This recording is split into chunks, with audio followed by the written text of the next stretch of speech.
เพียงโทรฟังด้วยหัวใจจดจ่ออย่าโทร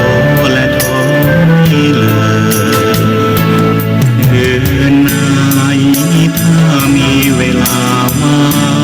งจดหมายมาบ้างอย่าทำเงียบเฉยหรือโทรศัพท์เข้ามาให้ชมเชยถามปัญหาเถิดเอ่ยจะเฉยให้สุนทรฝากทำนี้มาช่วยย้ำเตือนอย่าลืมอย่าเลือนน้ำคำที่พร่ำสอนสังคมวุ่นวายสุดแสนอาวรณ์วันกลัวโลกจะรุ่มร้อนวันคำจะลาลอย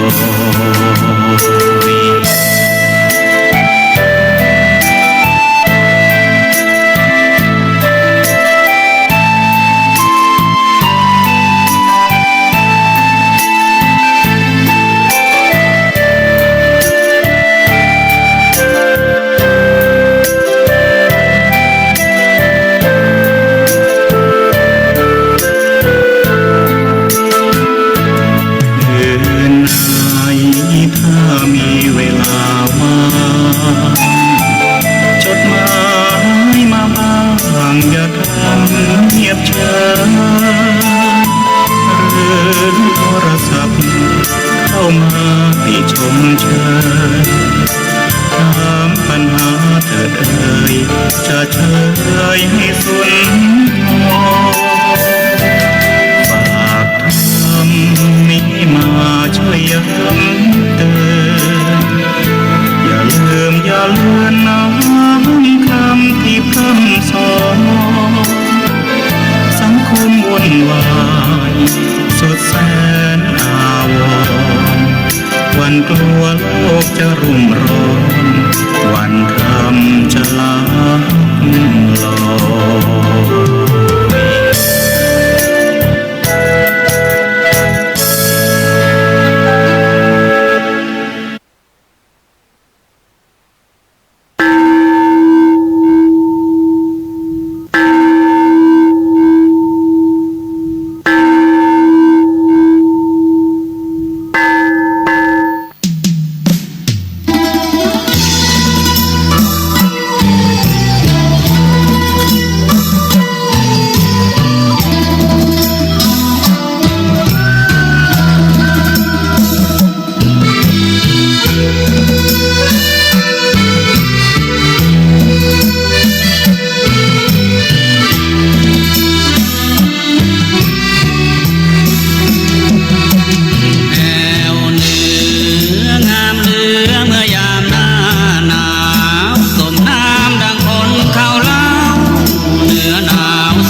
เคยไปเห็นบ่จื้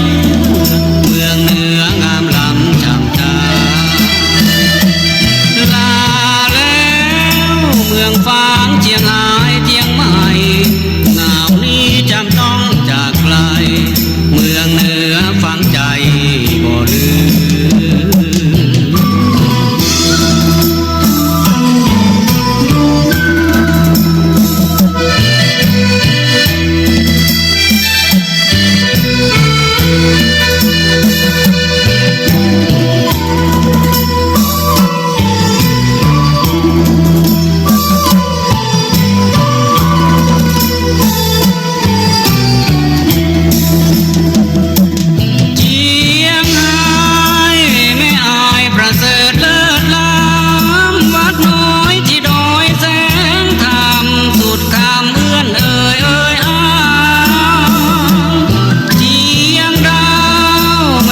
ำลังฟังสถานีวิทยุเพื่อการศึกษาพระพุทธศาสนาและวัฒนธรรม FM 104.5 เมกะเฮิรตซ์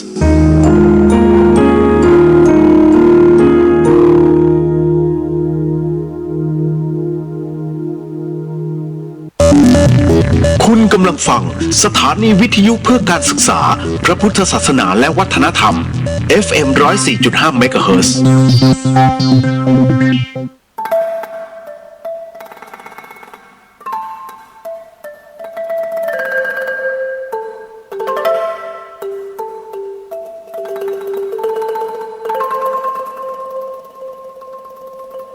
รายการนี้ไม่เหมาะกับเด็กอายุต่ำกว่า 15 ปี และทุกแถวที่แฝงตัวมาหากินในพระศาสนา ผู้ปกครองหรือพระผู้ใหญ่ควรพิจารณาในการรับฟัง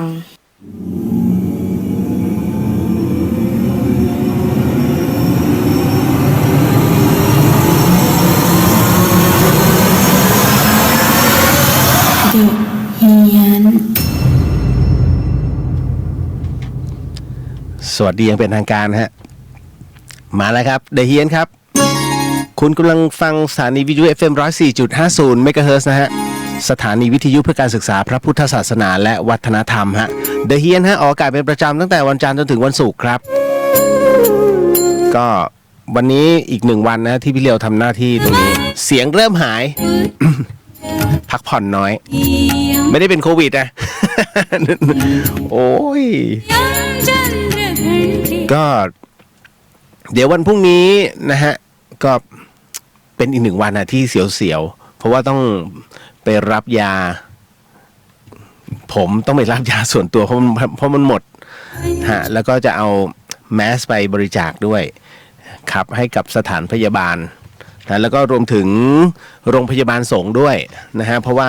เห็นว่าขาดแมสเนาะนะฮะก็พรุ่งนี้นำถวายเช่นกันเอาละมาเรื่องราวก่อนได้ยินข่าวเมื่อวานไม่ค่อยสบายใจอันนี้ไม่เป็นไรเดี๋ยวก็เราก็พูดไปเรื่อยๆเพราะว่าตอนนี้เขาชัตดาวน์กันเกือบทุกเมืองอะฮะโดยเฉพาะอย่างยิ่งร้านสะดวกซื้อมันจะกลับเข้าไปในยุคของโอ้โหสมัยก่อนเลยตั้งแต่ปี3ประมาณปี30เนี่ย2930นะที่ร้านสะดวกซื้อมันยังไม่เข้ามานะฮะอารมณ์นั้นเลยนะคือสั่งปิดหมดแต่เชียงใหม่ยังนะเชียงใหม่ยังแต่ว่าเชียงใหม่ใกล้จะโดนแล้ว ใกล้จะโดนแล้วเพราะไอ้เหล่าโจเนี่ยฮะคือทราบไหมไม่ทราบใช่ไหมฮะมันมี คือพยายามจะหลายๆรอบแล้วฮะเซฟพยายามจะเซฟทุกๆคนนะฮะเพราะว่าโควิดเนี่ยมันเป็นอะไรที่ค่อนข้างจะรุนแรงมากรุนแรงนะเฮ้ยเขาบอกว่าตอนนี้มันคือหนักกว่าสงครามมากกว่าสงครามโลกฮะเดี๋ยวมากกว่าสงครามไหนๆนะฮะรองจากสงครามโลกครั้งที่2มันคือสงครามโรคจริงๆฮะตอนนี้โควิดทำเป็นเล่นไปนะฮะ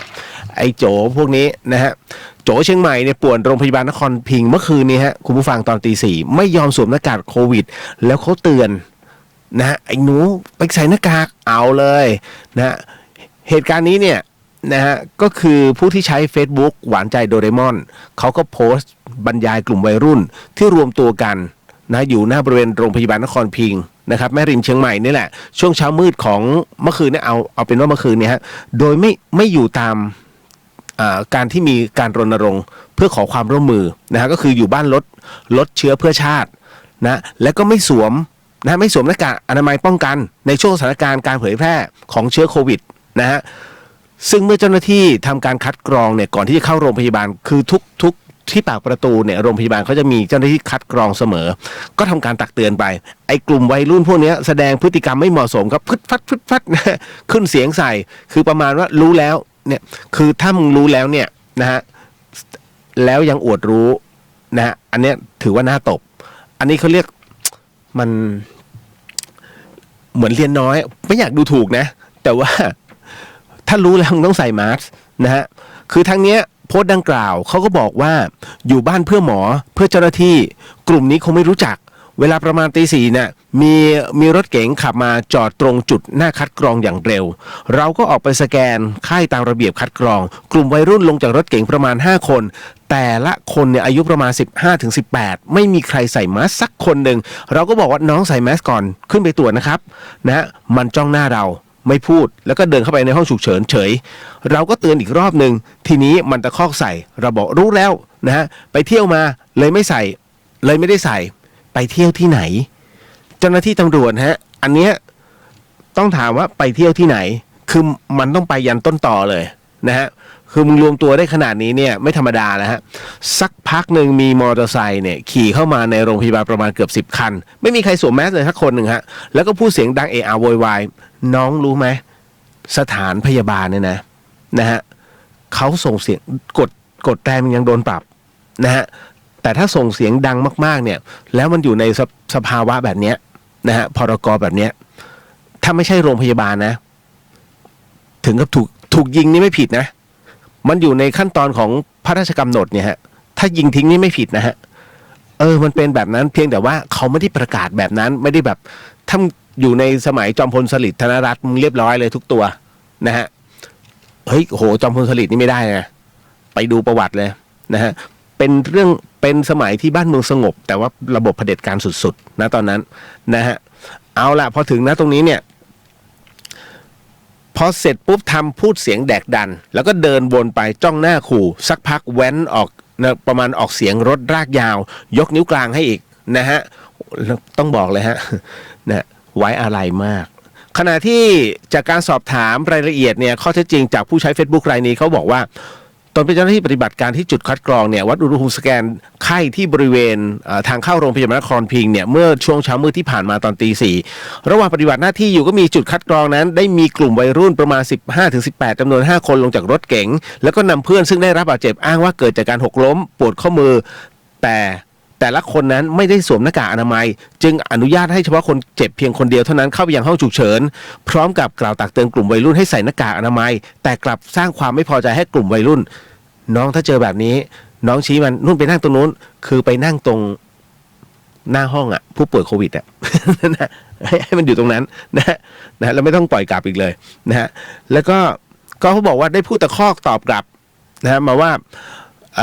รู้แล้วแต่ไปเที่ยวกันมาก็เลยไม่ได้ใส่แล้วก็จะพากันออกจากโรงพยาบาลไปนะฮะจากนั้นสักครู่หนึ่งกลุ่มวัยรุ่นดังกล่าวนั้นก็ใช้รถจักรยานยนต์เป็นพาหนะร่วมกัน10 คันทั้งชายทั้งหญิงนะฮะแต่ละคนไม่สวมแมสเลยเข้ามาที่โรงพยาบาลอีกครั้งหนึ่งแสดงอาการไม่พอใจเจ้าหน้าที่จุดคัดกรองทางเจ้าหน้าที่ก็จึงได้แจ้งไปยังเจ้าหน้าที่ตำรวจนะฮะประจำจุดดอนแก้วมาควบคุมสถานการณ์นะวันเกิดเหตุวุ่นวายซึ่งทางกลุ่มวัยรุ่นยังคงแสดงอาการก้าวร้าวขึ้นนะนั่งบนราวเหล็กนะฮะเจ้าหน้าที่ก็ขอร้องว่าอย่าขึ้นไปนั่งเพราะทางโรงพยาบาลห้ามนั่งบนราวเหล็กนะฮะแล้วเจ้าหน้าที่ตำรวจได้เจรจาให้แยกย้ายแค่นั้นเองเหรอนะฮะแต่จริงๆเห็นเหมือนมีภาพเขาทำโทษตำรวจฮะในสภาวะพระราชกำหนดฉุกเฉินแบบนี้นะครับยาแรงฮะกักขังได้นะต่อให้อายุไม่ถึงเนี่ยกักขังเพื่อรอผู้ปกครองได้ฮะนะเพราะถือว่าเป็นช่วงสภาวะของบ้านเมืองเนี่ยที่อยู่ในสภาวะขับขันนะฮะเอาล่ะพอมาตรงนี้เสร็จปุ๊บเนี่ยเดี๋ยวนะขออนุญาตนิดนึงผมว่ามันแปลกๆอันนี้มันมีไม่ผมนึกว่ามันมีอินเทอร์เน็ตอันนี้มันดับแป๊บหนึ่งนะฮะเอาเป็นว่าตำรวจเขาก็อะไรนะก่อนที่สักครู่นึงจะพากันขี่จักรยานยนต์ออกไปพร้อมกับชูนิ้วกลางให้เจ้าหน้าที่ส่วนเด็กวัยรุ่นที่ได้รับบาดเจ็บทางแพทย์ได้เอ็กซเรย์ข้อมือกระดูกนะไม่ได้แตกหักพร้อมกับอนุญาตให้ผู้ปกครองนั้นนำตัวกลับบ้านเจ้าหน้าที่กล่าวว่านับเป็นพฤติกรรมของวัยรุ่นที่ไม่เหมาะสมถ้ามาแค่ตักเตือนแล้วปล่อยกลับต้องว่าเจ้าหน้าที่ฮะไม่ใช่เจ้าหน้าที่โรงพยาบาลนะเจ้าหน้าที่ตำรวจฮะผมว่ามันมีอะไรแปลกๆนะด้วยสภาวะแบบนี้นะไปดูข้อพระราชกำหนดเนี่ยนะ ผมไม่ได้เก่งนะฮะเพียงแต่ว่าเจอมาหลายสมัยนะฮะผมอยู่มาเจอสภาวะพรกเนี่ยตั้งแต่กรุงเทพนนทบุรีนะครับแล้วมาอยู่เชียงใหม่อีกนะเจออีก2 รอบนะฮะเจอมาหลายครั้งนะในเรื่องของพรกทั้งหลายฮะมันก็เลยรู้ไงว่าเฮ้ย แบบนี้นะมาถึงตรงนี้นิดนึงฮะเชียงใหม่สนุกสนานนายกเข้มสั่งดับไฟป่าภาคเหนือด่วนสัปดาห์นี้จุดความร้อนต้องเป็นศูนย์ขำเลย ตรงนี้ฮะศาสตราจารย์นฤมลพินโยสินวัฒน์นะฮะโฆษกประจำสำนักนายกรัฐมนตรีเขาเผยล่าสุดรายงานสรุปสถานการณ์ปริมาณฝุ่นละอองค่า PM 2.5 เฉลี่ย24ชั่วโมงเนี่ยใน17จังหวัดภาคเหนือณเวลาเที่ยงมีค่าเฉลี่ยเนี่ย48ถึง278แค่นั้นจริงเหรอโดย17จังหวัดภาคเหนือส่วนใหญ่นั้นฝุ่นละออง PM 2.5 ยังคงมีค่าฝุ่นละอองสะสมอยู่ในระดับส่งผลกระทบต่อสุขภาพเอาความเป็นจริงดินะฮะคือเขาวัดกันน่ะ600กว่านะฮะ600นี่เกินอีกนะฮะเนี่ยเวลาไปรายงานนายกมันอีกเรื่องราวเลยให้มีความเชื่อถือได้ไงวะเนี่ย นะฮะตรงนี้นี่เองเนี่ยเขาก็บอกว่าณตรงนี้นะฮะทางด้านเขาคาดว่าอุตุนิยมวิทยาเนี่ยบริเวณภาคเหนือได้รับอิทธิพลจากลมทิศตะวันตกเฉียงใต้กำลังปานกลางและอาจจะมีฝนฟ้าคะนองบางแห่งในช่วงสัปดาห์แรกของเดือนเมษาพลเอกประยุทธ์จันทร์โอชานายกรัฐมนตรีเนี่ยก็บอกว่าสั่งการให้17จังหวัดภาคเหนือแล้วก็จังหวัดกาญจนบุรีนั้นเร่งจัดการปัญหาไฟป่านายกลงมาไหมนายกจะรู้ว่าคือไฟในเวลามันลามแล้วมันเข้าไปลึกๆเนี่ยข้างล่างแล้วเนี่ยมันดับได้เพราะข้างบนไอ้ข้างล่างเนี่ยถ้ามันมีลมหวนมามันได้ออกซิเจนมันปะทุอีกนะฮะคือสั่งเด็ดขาดว่าฮอตสปอตต้องเป็นศูนย์ภายในสัปดาห์นี้ไม่มีทางฮะไม่มีทางนะฮะขึ้นมาดับเองนะฮะขึ้นมาดับเองเชื่อเถอะนะฮะหากบอกว่าผู้ขอใช้ประโยชน์พื้นที่จากกระทรวงทรัพยากรธรรมชาติและสิ่งแวดล้อมแล้วก็ผู้ที่ได้รับการจัดสรรที่ดินไม่ปฏิบัติตามแนวทางโดยเฉพาะหากมีการเผาในพื้นที่ก็จะยกเลิกสิทธิทันทีคือประมาณนี้ตอนนี้เขาสั่งปิดดอยสุเทพถาวรฮะดอยสุเทพปุยนะฮะใครที่เป็นเจ้าของหรือว่าจับจองไว้หรือว่าเป็นเจ้าของกรรมสิทธิ์ตอนนี้สั่งยกเลิกหมดเพราะว่าขอตรวจสอบตอนนี้เจ้าหน้าที่ป่าไม้เดินตรวจเข้มเลยฮะทั้งดอยเลยฮะนะตอนนี้มันไม่ได้มีแค่ตรงนี้นะมันยาวไปถึงเสมิงนะอ้อมมาอีกดันห้วยตึงเท่าครับเอาการนะเดี๋ยวขอคุยกับน้องๆคือตอนนี้ย้อนกลับมานิดนึงนะฮะในเรื่องของโควิดเนี่ยมันไม่ใช่เรื่องเล่นๆน้องเพราะว่าเลขาธิการ UN เขาชี้เลยวิกฤตโควิด -19 เนี่ยร้ายแรงที่สุดตั้งแต่สงครามโลกครั้งที่2มานะฮะก็คือนายอันโตนิโอ กูเตเรสนะฮะเลขาธิการสหประชาชาติก็ระบุว่าการระบาดใหญ่ของไวรัสโควิดสายพันธุ์ใหม่คือวิกฤตครั้งเลวร้ายที่สุดนับตั้งแต่สงครามโลกครั้งที่2รายงานของสหประชาชาติประเมินว่าอาจมีคนต้องว่างงานถึง25ล้านคนทั่วโลกยังไม่รวมประเทศไทยนะฮะจากการระบาดของโควิด -19 แล้วก็ยังคาดว่าการระบาดครั้งนี้อาจจะสร้างแรงกดดันต่อการไหลเวียนของการลงทุนโดยตรงจากต่างประเทศทั่วโลกให้ลดลงถึง40%เยอะมากนะฮะมาดูความน่ากลัวของมันก่อน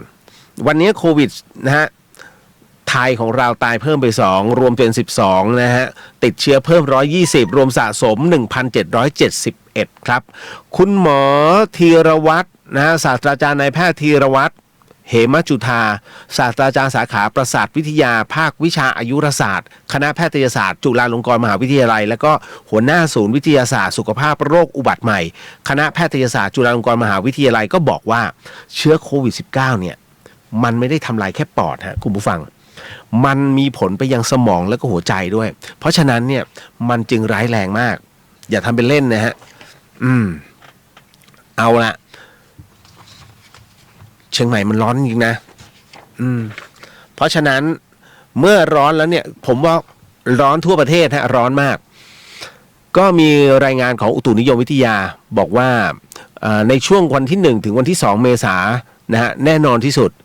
มันจะมีนะฮะพายุฤดูร้อนเกิดขึ้นโดยลักษณะของพายุฝนฟ้าคะนองแล้วก็ลมกระโชกแรงเนี่ยรวมไปถึงมีฝนฟ้าเกิดขึ้นลูกเห็บบางแห่งนะฮะทั้งภาคเหนืออีสานตะวันออกภาคกลางนะฮะแล้วก็ อีสานจะได้รับผลกระทบแน่นอนโอ้โหสุดๆมามีตอนนี้มามีตอนโควิดเอาตกธรรมดาได้ไหม ก็ให้ระมัดระวังแล้วกันฮะยึดหลังคายึดบ้านเรือนให้ดีนะฮะเพราะว่ามันมาแน่ๆนะครับมาหมดฮะทั้ง1 2แล้วก็3แล้วก็4เชียงใหม่ของเราเนี่ยจะโดนวันที่4 3 4นะฮะอันนี้มาร์คไว้เลยฮะนะครับทั้งนี้เพราะว่าความกดอากาศสูงจากประเทศจีนมันแผ่ลงมาปกคลุมทางภาคอีสานแล้วก็ทะเลจีนใต้ประกอบกับมีฝนมีลมใต้แล้วก็ลมตะวันออกเฉียงใต้นั้นพัดนำความชื้นจากทะเลจีนใต้เนี่ยเข้าปกคลุมทางภาคตะวันออกเฉียงเหนือนี่เลยฮะเรามาระวังด้วยแล้วกันอ้าวเป็นไงมั่งได้รับจากประกันสังคมกันบ้างหรือยังยังนะฮะต้องบอกก่อนลงไปเรื่อยๆฮะคือจริงๆเนี่ยเรื่องระบบประกันสังคมเนี่ยถามว่าดีไหมมันก็ดีนะฮะที่เยียวยาแต่มันก็คือคิดแค่ข้างเดียวฮะคือคิดชั้นเดียวรัฐบาลคิดแค่ชั้นเดียวหมายถึงว่าเฉพาะคนยุคเราเนาะที่มีมือถือแต่รัฐบาลลืมไปว่ามีบุคคลอีกหลายประเภทนะฮะอีกหลายท่านในสาขาภาควิชาต่างๆเนี่ยที่เล่นโทรศัพท์ไม่เป็นเลยแล้วก็ไม่มีโทรศัพท์เลยนะฮะก็เรียกว่าพวกหาเช้ากินข้าวมาแล้วเป็นโทรศัพท์ที่ยังเป็นรุ่นเก่าเข้าใจใช่ไหมฮะนะฮะแล้วก็อีกประเภทหนึ่งก็คือใช้แรงงานอย่างเดียวแล้วก็อ่านหนังสือไม่ออกนะฮะอันเนี้ยมันควรจะมีวิธีแก้นะเพราะให้ไปลงแอปเขาไม่สามารถนะฮะเขาทำไม่ได้เขาทำไม่เป็นไงนะฮะผมเองเนี่ยลงมาหลายรอบก็มันก็ไม่ได้นะผมอาจจะเป็นคนที่โง่ก็เลยทำไม่เป็นก็ไม่ลงนะฮะแต่ก็อันนี้หมายถึงว่าหลายๆบุคคลผมยกตัวอย่างเนี่ยนะพี่ป้าน้าอาโดยเฉพาะยิ่งผู้สูงอายุเนี่ยนะฮะที่ทำงานไปด้วยนะครับเขาก็มีงานมีการทำแต่ได้รับความเสียแต่แม่อุ้ยเล่นแอปไม่เป็นนะฮะลงทะเบียนไม่เป็นอย่างเงี้ยฮะลำบากเขาเพราะฉะนั้นเนี่ยผมบอกจึงคิดมาแค่ชั้นเดียวแล้วก็ให้ทุกคนลงตรงนี้ก็เขาทำไม่เป็นไงนะฮะแล้วก็รู้อย่างตอนนี้กสทช.อนุมัติแล้วนะฮะ10 กิกนะฮะ10 กิกนะครับมือถือนะแต่ให้เดือนเดียว โอ้โหทะเลเรียกพี่ โอ้ยนะเวลาคิดต้องคิดให้ครอบคลุมเดี๋ยวขออนุญาตทักกันหน่อยสวัสดีจ้าขวัญเพื่อนพี่เลียวเข้ามานี้เดี๋ยวขอดูมันดับติดนะไม่ว่ากันฮัลโหลฮะสวัสดีค่ะน้องเมย์นะฮะแล้วก็โกผิวเป็นไรหรือเปล่าโกผิวหาหมอไหมฮะนิดนึงไหมให้ปรึกษาหมอก็นะฮะพี่เรามียานะฮะมีเหรียญบาทให้อมด้วยนะโกผิวฮะ มุกมิกสวัสดีค่ะพี่เรียวแม่แตงติดเชื้อโควิด-19 แล้ว1 รายค่ะแอบระวังก็ไม่เป็นไรให้ระมัดระวังนิดนึงฮะก็คนที่แพร่เชื้อจริงๆนะผมบอกเลยรัฐบาล ทำไมเป็นแค่นั้นเพราะว่ารัฐไม่ทำที่กักเนี่ยตอนต้นแล้วปล่อยกลับบ้านแล้วคนไทยระเบียบเนี่ยขนาดประกาศพรกฉุกเฉินเนี่ยมีโจเนี่ย5-6 คนเนี่ยยังปล่อยเนี่ยเห็นไหมแล้วมันก็คือถ้าจะสั่งปิดก็คือไอ้บุคคลพวกนี้ที่มันฝ่าฝืนแล้วเห็นโจ่งแจ้งเลยพ่อเมืองไงพ่อเมืองจะเห็นว่าคำสั่งเรามันไม่ปฏิบัติตามไม่ศักดิ์สิทธิ์ไว้เอาแล้วเว้ยคราวนี้ห้ามออกจากพื้นที่นั่นแหละเรียบร้อยนะพรกฉุกเฉินเนี่ยผู้ว่าราชการจังหวัดมีสิทธิ์ขาดนะฮะพ่อเมืองมีสิทธิ์ขาดในการสั่งเลยนะฮะเพราะว่าถืออำนาจต่อจากนายกรัฐมนตรีนะฮะบอกแล้วมันไม่ใช่ธรรมดาน้องเอ้ยทำเป็นเล่นไปคนอื่นเขาเก็บตัวกันเพื่อชาติอันนี้ไม่ยอมเก็บตัวเพราะชั่วนะครับคุณสมชัยสวัสดีครับไปรับยาก็ขอให้ปลอดภัยจากเชื้อโควิดนะครับเป็นห่วงมากครับเอานะ ผมเสื้อแขนยาวใส่ถุงมือยางด้วยนะเอามาจากพอสว2 คู่ แล้วก็แมสคือระหว่างพรุ่งนี้ผมไปเป็นมนุษย์อวกาศนะฮะสวัสดีฮะจุ้ยสวัสดีครับพี่เรียวมารายงานตัวแล้วครับนะฮะเรนโบว์อุ้ยตายรุ้งดีค่ะพี่เรียวสวัสดีครับนะฮะ สวัสดีครับพี่ทิพย์โอ้ยตายแล้วนะฮะอันนี้ผู้จัดการส่วนตัวพี่ยิ่งยงยอดบัวงามนะฮะ ใช่ไหม อ๋อไม่ใช่เหรอ อ๋อสวัสดีจ้ะครับพี่ฮะนะฮะสวัสดีค่ะอาจารย์มิ้นนะฮะอ๋อน้องโยสวัสดีครับ ผมนะฮะผมทักทายหมดนะทุกคน หลายๆท่านเข้ามาเรื่อยๆนะฮะคุณณชดนัยสวัสดีครับท่านพี่สวัสดีครับท่านน้องคุณภัสกรวันนี้ขอมาทักทายพี่เรียวหน่อยนะครับขอบพระคุณนะฮะแสดงว่าอยู่บ้านแล้วเหงาครับพวกนี้ เฮ้ยรัฐบาลเขาปล่อยให้อยู่บ้านไม่รู้ทำอะไร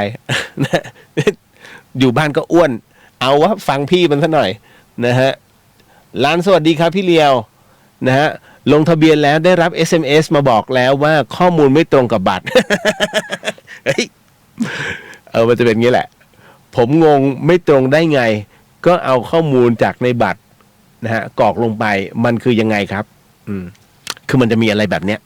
ผมอะลงบัตรประชาชนตึ้งมันบอกหมายเลขไม่ตรงกับบัตรประชาชนผมเอามาเทียบเลยไม่ตรงตรงไหนวะเนี่ย ให้หรือกูตาฝาดวะ ประมาณนั้นเลยนะฮะคือเขารับทะเบียนคือ AI เนี่ยมันคัดไม่ใช่คนคัดนะฮะ AI ก็คือโปรแกรมที่คัดออโต้นะฮะเพราะฉะนั้นคุณอย่าไปว่าเขาเลยฮะทุกอย่างเขาให้ AI ก่อนสกรีนครั้งแรกนะฮะคุณณัฐพลสวัสดีครับพี่เรียวสวัสดีฮะนะฮะโอ้อบอุ่นนะวันนี้มาเรื่อยๆทักการสนุกสนานเดี๋ยววันนี้ยังคงมีเรื่องราวพอสมควรเลยทีเดียวฮะหลายคนอกหักรักคุด ผมบอกแล้วเดอะเฮียเนี่ยมันเป็นรายการผีที่มันไม่ใช่ผีจริงๆ นะฮะถ้าใครที่คือช่วงนี้หลายวัดก็ปิดทำการนะฮะต้องใช้คำว่าทำการนะฮะเพราะวัดนี้ก็คือเขต1 เขตของราชการเพราะเจ้าอาวาสเนี่ยนะฮะท่านได้นิติพัฒน์เป็นเงินเดือนเพราะฉะนั้นเจ้าอาวาสจึงเป็นข้าราชการเหมือนกัน นะฮะพอดีโรงศพเนี่ยของเราเตรียมเอาไว้นะครับ100 โรงเดี๋ยวรอพระราชกำหนดนั้นซาลงก่อนหมายถึงว่าจำนวนผู้ติดเชื้อโควิดนั้นค่อยๆนิ่งก่อนแล้วก็ลดลงจนกระทั่งเป็น0นะฮะก็เชื่อมั่นว่าณวินาทีนั้นเนี่ยป๋องคงจะขึ้นมานะฮะแล้วก็มาทำการแจกแน่นอนที่สุดนะฮะคุณผู้ฟังมันไม่ใช่แค่เดือนเดียว ไม่มีทางเดือนเดียวเลยเมษาผมว่าตีไปยันกรกฎาแล้วอย่าให้ฝนตกนะฝนตกเป็นเรื่องเลยเพราะอีโควิดเนี่ยมันชอบอากาศเย็นคุณจะเห็นไหมตอนนี้สถิติทำไมแถวเอเชียไม่ยกเว้นไทยนะไทยแม่งดื้อ นะมันเมืองร้อนไงเพราะฉะนั้นมันจึงแบบไปน้อยๆแต่ยุโรปไปที่เป็นหมื่นฮะเป็นหมื่นอเมริกาตอนนี้ล่อเข้าไปเท่าไหร่ละนะฮะเอาการแล้วนะครับอิตาลีเนี่ย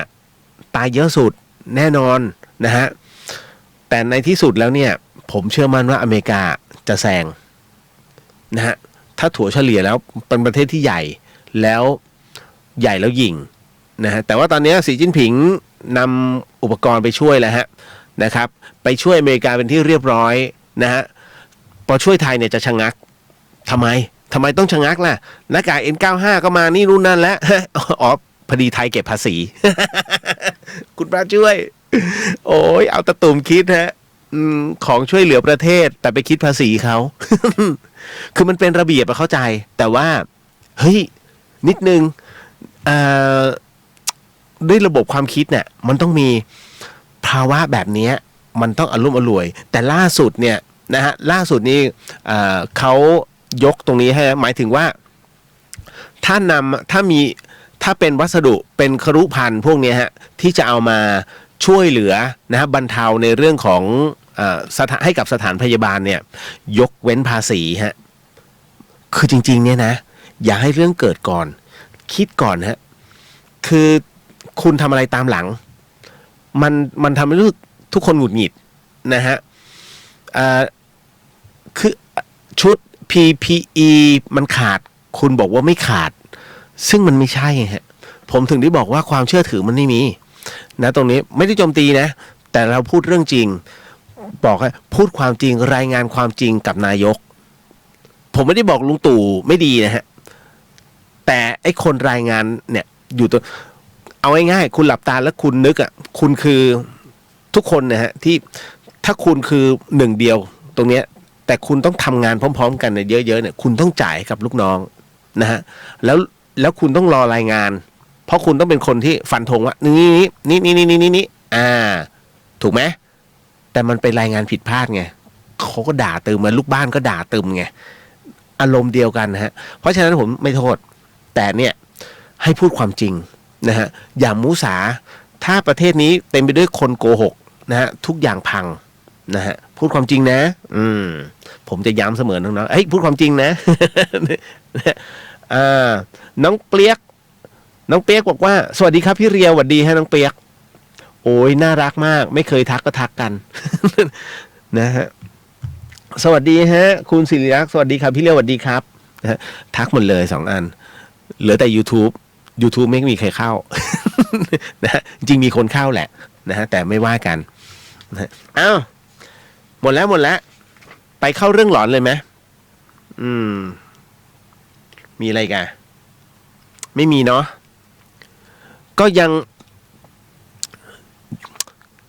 หลายคนอาจไม่ได้เห็นใช่ไหมฮะรูปที่เขาเป็นมันอยู่ในเครื่องเนี้ยผมถ่ายไว้ตอนที่ช่องเขาเอาคือเมื่อวานนี้ที่ผมบอกกันว่าเฮ้ยไอเชื้อโควิดเนี่ยมันน่ากลัวเขาก็เป็นพยาบาลที่ใส่ชุด PPE เนี่ยนะฮะออกมาก่อนจะออกจากห้องที่มีผู้ป่วยติดเชื้อเนี่ยออกมาเนี่ยฮะอยู่ในห้องปลอดเชื้อนะเขาก็ใช้อินฟราเรดเนี่ยไอแสงสีม่วงเนี่ยส่องง่ายๆเลยใครที่มีเครื่องตรวจแบงก์ไอตัวเนี้ยนะฮะคุณสามารถส่องหาไวรัสได้ส่องแล้วเขาส่องที่ชุดเนี่ยโอ้โหมันติดมาตรงนี้กระจุกนึงเหมือนเชื้อราเวลาขึ้นแผ่นขนมปังอะคุณมันแปะอยู่อันนึงแล้วมาอีกนี้มันมาแปะอยู่ข้างนึงนะแล้วก็เป็นกระจุกบ้างเล็กๆน้อยๆที่หัวแต่บังเอิญน้องเขาถอดถุงมือออกไปแล้วมันเหลือเฉพาะถุงมือยางก็เลยมองไม่เห็นนะฮะแต่พอหันไปข้างหลังไอ้ตรงที่เป็นท่อหายใจอะนะฮะเป็นเครื่องฟอกอากาศที่มันต้องใส่ในชุดอะเต็มเลยเพราะว่าเขาเอามือเผลอไปเหมือนกับเท้าเอวข้างหลังไงนั่นน่ะแล้วก็ไปกองตรงส่วนหนึ่งตรงรองเท้านะฮะเดี๋ยวพรุ่งนี้ผมโพสต์ให้ดูพอดีผมก็บันทึกไว้เผื่อให้ไม่มีใครเห็นด้วยนะเดี๋ยวพรุ่งนี้โพสต์ให้เห็นความน่ากลัวของมันจะได้รู้ว่าเฮ้ยอย่าไปเล่นตรงนั้นน่ะนะฮะหวังว่าคงเข้าใจนะฮะเพราะว่าตอนนี้เมืองไทยผมไม่อยากให้เป็นเหมือนอิตาลีนายกรัฐมนตรีออกมาร้องไห้นายกรัฐมนตรีของอิตาลีพูดมาคำหนึ่งนะฮะอึ้งทั้งโลกตอนนี้หวังเพียงแค่พระเจ้าฮะหวังเพียงแค่พระเจ้าให้ช่วยประชาชนชาวอิตาลีเพราะเขาเอาประชาชนไม่อยู่แล้วฮะนะฮะคือมันเหมือนกับว่าอิตาลีก็เหมือนเรานะฮะไม่ยอมเก็บตัวแล้วก็ยังเที่ยวแล้วมันก็ล้มเป็นเบื่อเลยฮะนะฮะเพราะฉะนั้นเนี่ยออกมาร้องไห้ออกอากาศเลยอย่าให้เป็นแบบนั้นนะครับเพราะว่ามันสถิติมันสูงมากแล้วมันเป็นการลดประชากรโดยที่ไม่สมควรนะฮะผมถึงได้บอกว่าเฮ้ยอย่าทำเป็นเจ๋งเพราะว่าตอนนี้มัน1 คนมันเป็นโดมิโนเลยสวัสดีให้พี่กรณ์นะฮะหาดใหญ่หลายรายแล้วสิ นะฮะโอ้ยมาจากทั่วประเทศจริงนะมาจะเข้าเรื่องหลอนก็กระไรอยู่นะฮะเพราะว่ามันมีเหตุการณ์อยู่เรื่อยๆเนี่ยวันนี้ผมไม่ได้ออกไปไหนผมเก็บตัวมากๆนะจะดูซิว่าเฮ้ยเราจะอยู่ในห้องได้นานแค่ไหนก็อยู่ได้ทั้งวันนะฮะอยู่อ้วนๆไปนะฮะพยายามจะออกกำลังไงนึกในใจออกไปกูจะติดไหมถ้าออกไปแล้วกูติดกูไม่ออก นะพรุ่งนี้ได้ออกนะฮะแล้วก็จะไปสำรวจตลาดก็อะไรอยู่เพราะว่าจะไปดูหน่อยว่าไปดูผ้านิดนึงฮะเอามาตัดเป็นแมสแล้วก็พยายามจะส่งให้น้องๆเขานิดนึง ช่วยกันนะเอาตอนนี้เขารณรงค์แคมเปญตรงที่ว่าใครที่มีหน้ากาก N95 นะฮะคุณผู้ฟัง N95 ผมว่ามีอยู่ประมาณรู้สึกมี5 อัน N95 ที่เป็นกระบอกฮะงับเงี้ยนะฮะคุณหมอออกมาขอร้องฮะว่าใครที่มี N95 น่ะให้คุณหมอเถอะแล้วคุณใช้แค่แมสธรรมดาในการคาดก็พอออกมาขอร้องนี้เพราะมันขาดตลาดจริงครับสั่งเข้ามาก็ไม่ได้มันไม่พอฮะนะฮะตอนนี้แย่ง N95 กันทั่วโลกนะฮะแล้วพอถึงนะตรงนั้นเสร็จปุ๊บแน่นอนที่สุดวชิระพยาบาลเมื่อวานนี้เนี่ยสร้างนวัตกรรมใหม่ขึ้นมาเป็น N99 นะฮะเพราะฉะนั้นเนี่ยวชิระพยาบาลก็พยายามจะผลิตอยู่เรื่อยผมถึงได้บอกว่าเฮ้ยถ้าต้องการทำหนังสือถึงโรงพยาบาลวชิระก่อนเลยนะเพราะว่าทำได้อาทิตย์ละ10,000 อันนะฮะก็อย่างน้อยยังได้แบ่งนะฮะช่วยกันนะครับเอาละมาพอแล้วไปเข้าเรื่องหลอนก่อนแล้วเดี๋ยวกลับมาพูดคุยหัวข้อที่จะพูดคุยเนี่ยมีน้องเพทายน้องปลาน้องอิกน้องกลิ้งน้องดอนแต่ละคนแจ่มๆทั้งนั้น นะฮะมาคำถามแจ่มๆทั้งนั้นอย่างเช่นเพื่อนเขาจะฆ่าตัวตายไงฮะนะอีกคนนึงก็บอกว่ามีลูกหนึ่งแล้วแต่อยากมีแฟนนะฮะอีกคนนึงก็อยากปรึกษานะฮะในเรื่องสภาพเศรษฐกิจกิ้งแล้วเนี่ยเอาศพไปตั้งไว้100 วันนะฮะแล้วก็ไม่เหลียวแลจนกระทั่งเขามานะฮะดอนอะไรเนี่ย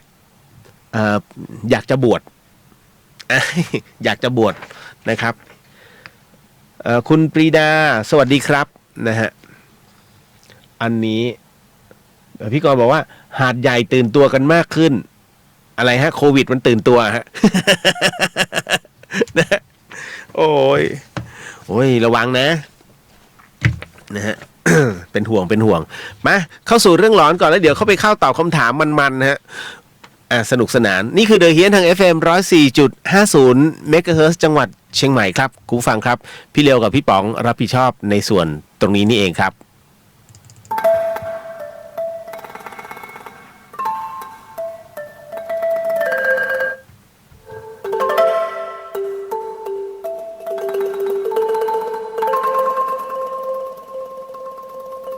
รายการนี้ไม่เหมาะกับเด็กอายุต่ำกว่า15 ปี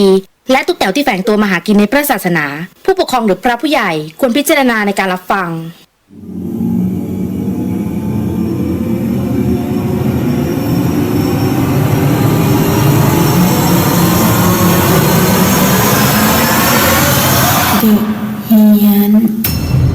เข้าสู่ในช่วงของเดอะเฮียนกับเฮียนสยอง2 เรื่องนะฮะคุณผู้ฟังครับเป็นประจำทุกค่ำคืนครับสนับสนุนโดยนายอีเซรั่มแชมพูฮะแชมพูที่ลดอาการหลุดร่วงของเส้นผมนะจ๊ะนะฮะมาเข้าสู่ในช่วงของเรื่องราวเรื่องร้อนในเรื่องแรกนะฮะของค่ำคืนนี้เป็นเรื่องสั้นๆไม่ได้เยินเยอะมากมายนะเยินเยอะไหมเดี๋ยวขอดูตอนก่อนอ๋อไม่เยอะฮะไม่เยอะ นะฮะส่งมาโดยน้องแอ้ฮะก็เป็นเมื่อวานนี้หลอนไปเรื่องแล้วนะไอ้เรื่องโทรศัพท์นะฮะวันนี้มาอีกเรื่องนึงผมก็ยังไม่ได้อ่านละส่งมาปุ๊บรีบก๊อปปี้แล้วลงมาเลยนะฮะเป็นเรื่องของสายเข้าจากแม่นะครับและเรื่องราวที่น้องแอ้ส่งมาให้ผมเป็นผู้ถ่ายทอดนั้นเธอเล่าว่าน้องแอ้บอกงี้ว่าแอ้อาศัยอยู่กับแม่2 คนที่จังหวัดนครสวรรค์ครับพี่เลียวนะฮะก็คือพ่อหนูเสียไปตั้งแต่ตอนเด็กแล้วนะฮะและก็บอกว่าก็ได้เข้าเรียนที่แอ้ก็ได้เข้าเรียนที่มหาวิทยาลัยในกรุงเทพนะฮะแล้วก็ทำงานต่อเลยทุกๆวันนะฮะแม่จะโทรมาหาแอ้นะฮะแล้วก็ถามว่าทำอะไรอยู่กินอะไรหรือยังนอนหรือยังคำถามเดิมๆที่แม่ไม่เคยเบื่อที่จะถามถูกต้องฮะหลายคนก็จะเจอแบบนี้อยู่เรื่อยๆเพราะเขาเป็นห่วงนะฮะและแอ้ก็ตอบไปแบบเดิมๆ ก็คือใช้เวลาคุยกับแม่เนี่ยครั้งหนึ่งเนี่ยไม่กี่นาที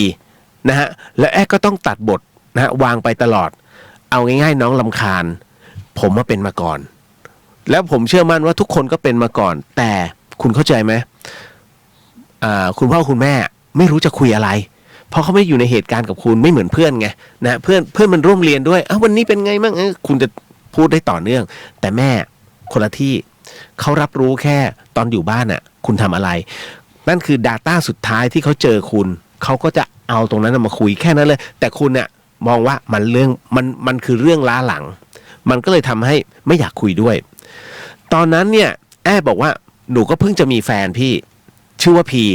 นะฮะหนูใช้เวลาส่วนมากเนี่ยหมดไปกับการคุยโทรศัพท์กับพีเห็นไหมนะฮะและด้วยความที่ต้องทำงานหนักกับหนูติดแฟนทำให้หนูแทบไม่ได้กลับบ้านไปหาแม่เลยนะฮะแอบเล่าถึงเหตุการณ์ที่เกิดขึ้นด้วยน้ำเสียงสั่นว่าคืนวันหนึ่งขณะที่หนูคุยโทรศัพท์กับพีแม่ก็โทรมาหาและมันเป็นสายซ้อนค่ะพี่เหลียวหนูก็ไม่ได้รับเพราะคิดในใจว่าก็คงจะโทรมาถามสารทุกข์สุขดิบเหมือนทุกวันหลังจากวางสายจากพีไปหนูก็นอนหลับโดยที่ไม่ได้โทรกลับไปหาแม่เลยพอเช้ามาหนูก็ตื่นเพราะเสียงโทรศัพท์เป็นอาของหนูโทรมาหาแบบเสียงสั่นๆแล้วก็บอกว่าตั้งใจฟังดีๆนะเมื่อคืนนี้โจรขึ้นบ้านแม่และแม่ก็ขัดขืนแล้วก็ต่อสู้จนกระทั่งถูกแทงนะฮะถูกแทงเข้าที่ท้องเสียชีวิตแต่ตอนที่ไปเจอศพแม่เขาถือโทรศัพท์อยู่แน่นเลยและในรายการที่โทรออกกลับไม่มีเบอร์ตำรวจหรือเบอร์โทรศัพท์มีเพียงแต่เบอร์ของแอร์เท่านั้นฮะคุณผู้ฟังน้องเขาบอกว่าเมื่อหนูได้ยินแบบนั้นพี่น้ำตาหนูไหลอาบแก้มทันทีเพราะสายซ้อนเมื่อคืนนี้เองเนี่ยคงเป็นสิ่งสุดท้ายที่แม่ต้องการคือต้องการอยากได้ยินเสียงของหนูเพื่อบอกลาหลังจากนั้นที่งานศพของแม่ที่นครสวรรค์ค่ะพี่เลียวขณะที่หนูกับพีเนี่ยเข้าไปจุดธูปไหว้ที่โลงของแม่จู่ๆไฟมันดับทั้งศาลามันมืดไปหมดค่ะทุกคนในงานต่างก็ใช้ไฟจากมือถือส่องกันหนูก็ไม่ได้คิดอะไรก็ไหว้ต่อจนเสร็จสักครู่หนึ่งพอไฟติดนะไฟติดขึ้นมาอีกครั้งหนูก็เห็นสีหน้าของพีนั้นหน้าซีดก็เลยถามว่าเป็นอะไรพีก็บอกว่าเมื่อกี้ตอนที่หนูไหว้ลงศพพอไฟดับปุ๊บพีเปิดไฟที่มือถือขึ้นมาพีส่องเห็นตรงที่หนูก้มลงไปกราบนั้นนะฮะปรากฏว่ามีเท้าคนยืนอยู่ฮะคุณผู้ฟังแล้วจากนั้นก็มีน้ำหยดลงมาที่พื้นแต่พอมองขึ้นไปกลับว่างเปล่าและไฟก็ติดขึ้นมาฮะตอนนั้นฟังดูน่ากลัวแต่แอบบอกว่าหนูกลับไม่มีความกลัวเลยพี่แต่กลับรู้สึกเศร้าจนกลั้นน้ำตาไม่อยู่เพราะนั่นคงจะเป็นวิญญาณของแม่หนูมายืนร้องไห้อยู่ตรงหน้าหนูเป็นไปได้ถึงตรงนี้หนูก็จะรู้ว่าสิ่งใดสำคัญก็ต่อเมื่อหนูต้องเสียสิ่งนั้นไปแล้วทุกวันนี้หนูนั่งมองโทรศัพท์รอที่จะตอบคำถามเดิมๆให้แม่ฟังแต่มันก็ไม่มีวันนั้นอีกแล้วค่ะนั่นก็คือเรื่องราว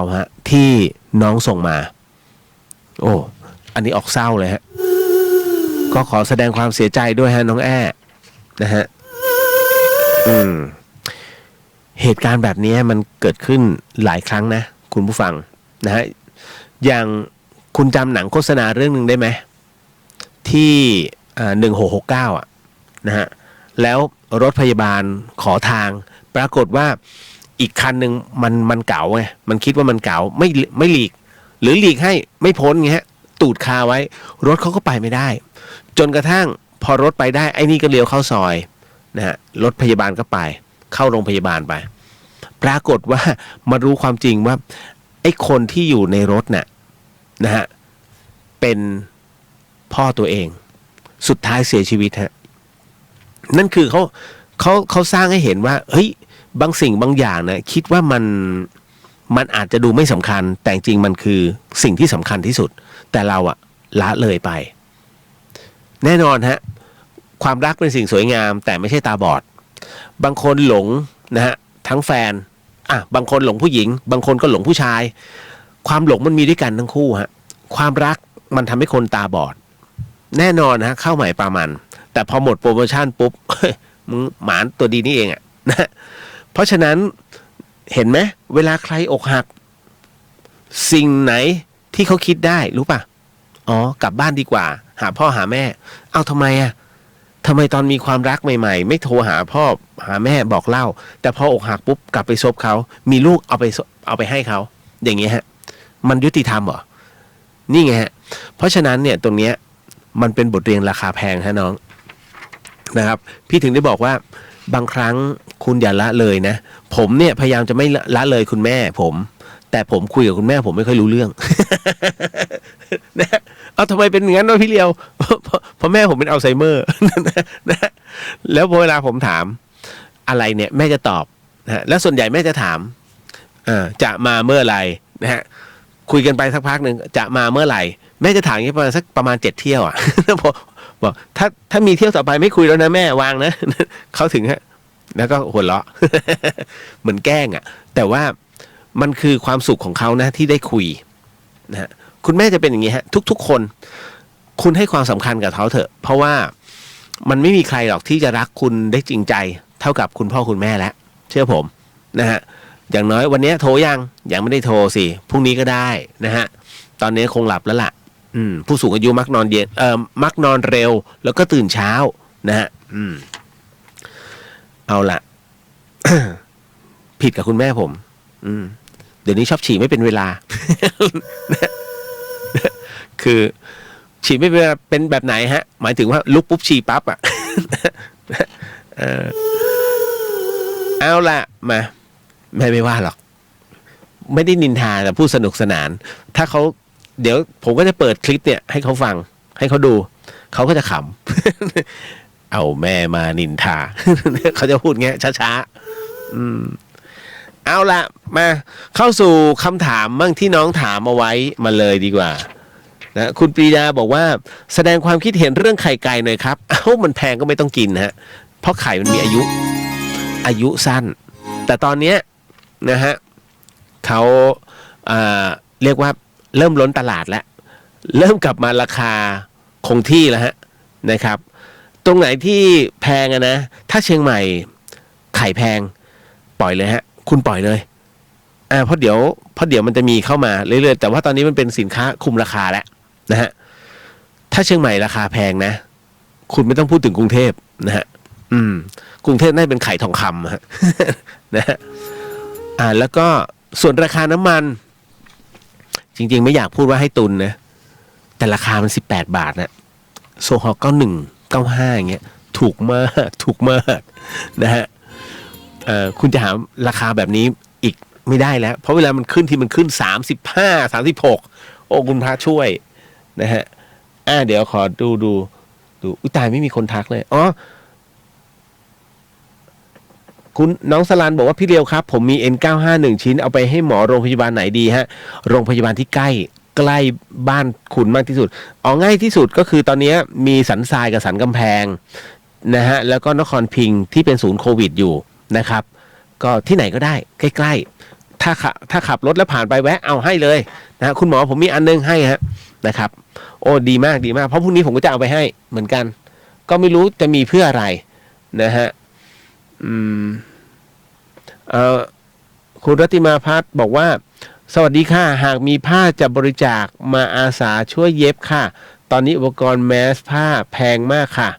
โอ้ยขอบพระคุณมากนะฮะอุ้ยดีจังนะฮะก็มีหลายคนที่เหมือนกับชวนพี่เลียวทำไอ้ที่เป็นหน้ากากเลยนะให้กับคุณหมอคุณพยาบาลทั้งหลายก็อยากจะทำนะฮะอีกกลุ่มก็พี่เลี้ยวไปดับไฟป่า แยกล่างได้อยากจะแยก นะฮะคือทำให้ได้หมดแหละเพียงแต่ว่านิดนึงคือตอนเนี้ย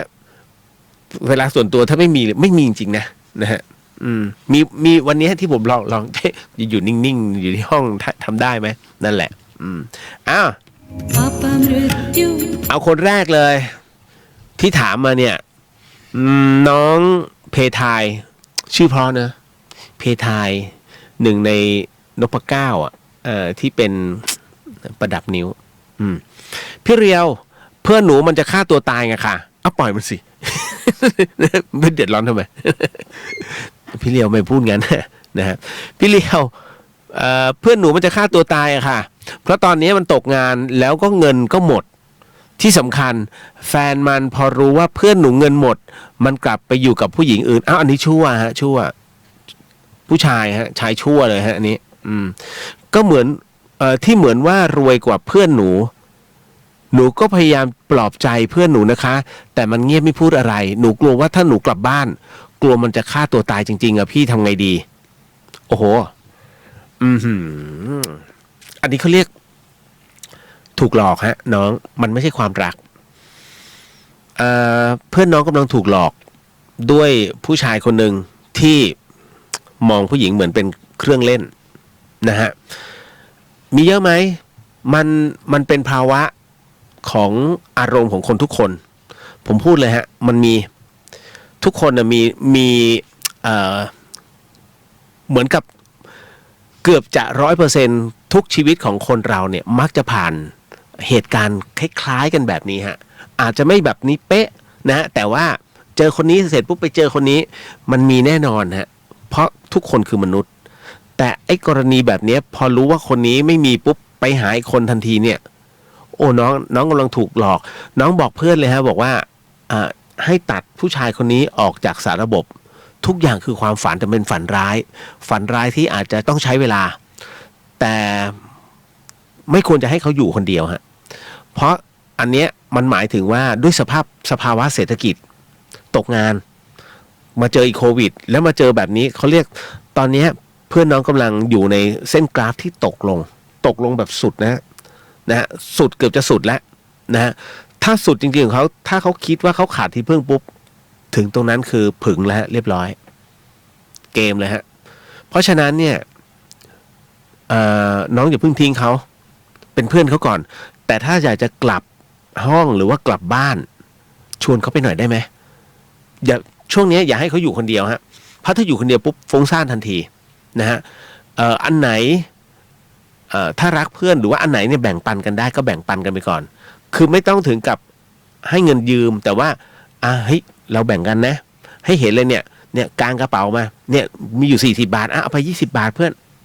ช่วยกันไปกินข้าวที่บ้านเราคือด้วยความผูกพันแบบนี้นะฮะคุณจะซื้อใจเพื่อนได้ด้วยแล้วอย่างหนึ่งก็คือว่าเพื่อนเขาจะรู้สึกว่ายังมีอีกคนหนึ่งซึ่งเป็นห่วงนะอย่าให้ห่างสายตานะค่าสายตาปุ๊บเนี่ยมีสิทธิ์นะครับเพราะว่าผมไม่แน่ใจว่าน้องเป็นโรคซึมเศร้าหรือเปล่าถ้ามีโอกาสนะฮะแหมช่วงนี้ถ้าไปโรงพยาบาลก็อะไรอยู่นะจะโทรไปกรมสุขภาพจิตก็ น่าจะตอนนี้คนที่รับสายน่าเป็นโรคจิตแล้วล่ะเพราะคนทั้งประเทศต้องตกงานกันไงตอนนี้ไอ้คนรับสายน่าจะไปแล้วนะฮะเหมือนกับน้องเซเว่นน่ะเด็กเซเว่นน่ะนะคุณใช่ไหมเด็กเซเว่นน่ะ70%เป็นโรคหลอนเวลานอนหลับตื้อดื้อ สวัสดีค่ะยินดีต้อนรับค่ะนะฮะขณะหลับอยู่เนี่ยถ้าได้ยินอะไรแวบๆแววๆปุ๊บก็ขึ้นมาแล้วสวัสดีค่ะมันหลอนไงไอเสียงประตูอ่ะเนี่ยอย่าลืมนะน้องอย่าให้เขาอยู่คนเดียวฮะคือจริงๆเนี่ยถ้าถามว่าอะไรจะช่วยเขาได้มั่งมันต้องอาศัยเวลาเรื่องสภาวะจิตใจเป็นเรื่องของเวลานะฮะคุณจะบอกอย่าคุณเชื่อผมมันไอที่ประเภทปากเก่งอะนะฮะผมเจอมานักแล้วโอ้ยเป็นผมนะฮะผมไม่ทำหรอกทำตัวอย่างงี้สุดท้ายมันต้องมาปรึกษาทุกทีอะนะพวกนี้นะฮะคือเรื่องของเรื่องเนี่ยสภาวะใจที่ถูกกระทบกระเทือนเนี่ยฮะมันเป็นเรื่องที่ค่อนข้างจะสาหัสนะเรื่องความรักคุณผู้ชายเนี่ยร้องไห้มีไม่กี่เรื่องหนึ่งในนั้นคือความรักฮะผู้ชายเนี่ยเวลาอกหักมันร้องไห้เลยนะและทุกคนนะฮะมันจะผ่านเหตุการณ์แบบนี้พอผ่านเหตุการณ์นี้มันจะเกิดความชาชินขึ้นมาเขาเรียกประสบการณ์ ผู้หญิงก็เหมือนกันเรื่องราวบางเรื่องเขาอาจจะรับไม่ได้แต่ผู้หญิงเป็นเพศที่อดทนมากถึกเลยไม่ได้ว่านะแต่ผู้หญิงเป็นผู้ที่มีศักยภาพมากกว่าผู้ชายในเรื่องของความอดทนคุณจะสังเกตนะฮะทำงานเนี่ยผู้ชายมักบ่นเพื่อหาข้อแก้ตัวแต่ผู้หญิงไม่เคยพูดฮะทำจบคุณจึงสังเกตว่าโรงงานอ่ะผู้หญิงจึงเยอะจริงๆนะฮะเพราะเธอทำด้วยความตั้งใจผู้ชายจึงไม่ค่อยมีสมาธิทำไมกำลังทำอยู่เหล่หาหญิงอื่น โหเซ็กซี่ว่ะไอ้นั่นทำมันจะมีแค่นี้ฮะแล้วก็ทำงานต่อแล้วก็หาเรื่องไปจีบเขาแค่นั้นนะผู้หญิงเขาไม่คิดเขาทำนะฮะจนกระทั่งภัยมาถึงตัวกู ก็คือมันมาเหล่ แค่นั้นแหละเอานะอย่าปล่อยให้เพื่อนอยู่คนเดียวก่อนนะฮะเป็นสเต็ปไปหลังไมค์กับพี่เลียวนะฮะวันพรุ่งนี้ก็ได้อินบ็อกซ์มาแล้วก็เดี๋ยวพี่เลียวส่งเบอร์ให้นะครับแล้วก็คุยกันเพราะพี่เลียวจะขอคุยกับเขาหน่อยเพราะว่ามันเป็นเรื่องของภาวะจิตใจเนาะนะฮะเป็นไปได้แต่ว่าช่วงนี้คือถ้าน้องอยู่เขาก็อยู่กันตรงๆเลยนะก็คืออยู่กัน2 คนอย่าไปที่นู่นที่นี่แล้วกลับมาพบกันใหม่โควิดมันไว้ใจกันไม่ได้นะฮะเอาล่ะอย่าลืมนะเหมือนกันช่วงนี้ฮะทั้งประเทศไทยเลยมีกฎหมายออกมาแล้วไม่ใช่เขาเรียกเป็นพรกนี่แหละนะฮะที่ประกาศออกมาว่าห้ามมั่วสุมถ้ามั่วสุมได้คือในห้องเดียวกันถ้าคุณอยู่ในห้องสมมุติว่าห้องนี้มันเช่ากันอยู่3 คนเพื่อนกันคุณจะกินนู่นกินนี่กัน3 คนเขาก็ไม่มีใครว่าแต่ถ้ามีบุคคลที่4ขึ้นมาปุ๊บเจ้าของหอถูกจับนะฮะถูกจับแล้วก็ปรับด้วยนะฮะแล้วคุณก็โดนด้วยฮะปรับ100,000 บาทไม่คุ้มฮะไม่คุ้มนะจ๊ะต่อมาน้องปลาฮะน้องปลาถามมาว่าพี่เรียวคะมันเริ่มจะเป็นแบบศิลานีแล้วนะเปียกบอกว่าอะไรพี่เรียวครับเวรกรรมมันมีจริงครับผมพบเจอกับตัวเองและคนรอบข้างหลายๆครั้งครับฝากบอกกับทุกๆท่านครับถ้าเราทำอะไรไม่ดีกับใครสักวันสิ่งนั้นจะตามย้อนกลับมาที่ตัวเราเองครับทำความดีไว้เถิดครับสบายใจและเป็นสิ่งที่ดีครับผมขอบคุณมากน้องเปียกน้องเปียกเปลี่ยนโหมดต้องตบมือฮะเพราะว่าน้องเป็นคนที่คือไม่ต้องพูดเรื่องราวว่ามีอะไรมากแต่น้องบอกว่าให้ทำดีดีกว่านะฮะก็คือเอาง่ายๆที่พี่มักจะย้ำของฟรีไม่มีในโลกทำสิ่งใดไว้สิ่งนั้นจะย้อนกลับมาหลายคนนะฮะให้ทัศนะอะไรหลายๆเรื่องมากนะฮะแต่มันไปสะดุดอันนึงฮะที่นักวิทยาศาสตร์ท่านหนึ่งพูดว่าช่วงเนี้ยธรรมชาติกำลังรีเซ็ตมนุษยชาตินะฮะมันเหมือนกับว่ามันเป็นการฟ้องฮะธรรมชาติกำลังฟ้องอยู่ว่า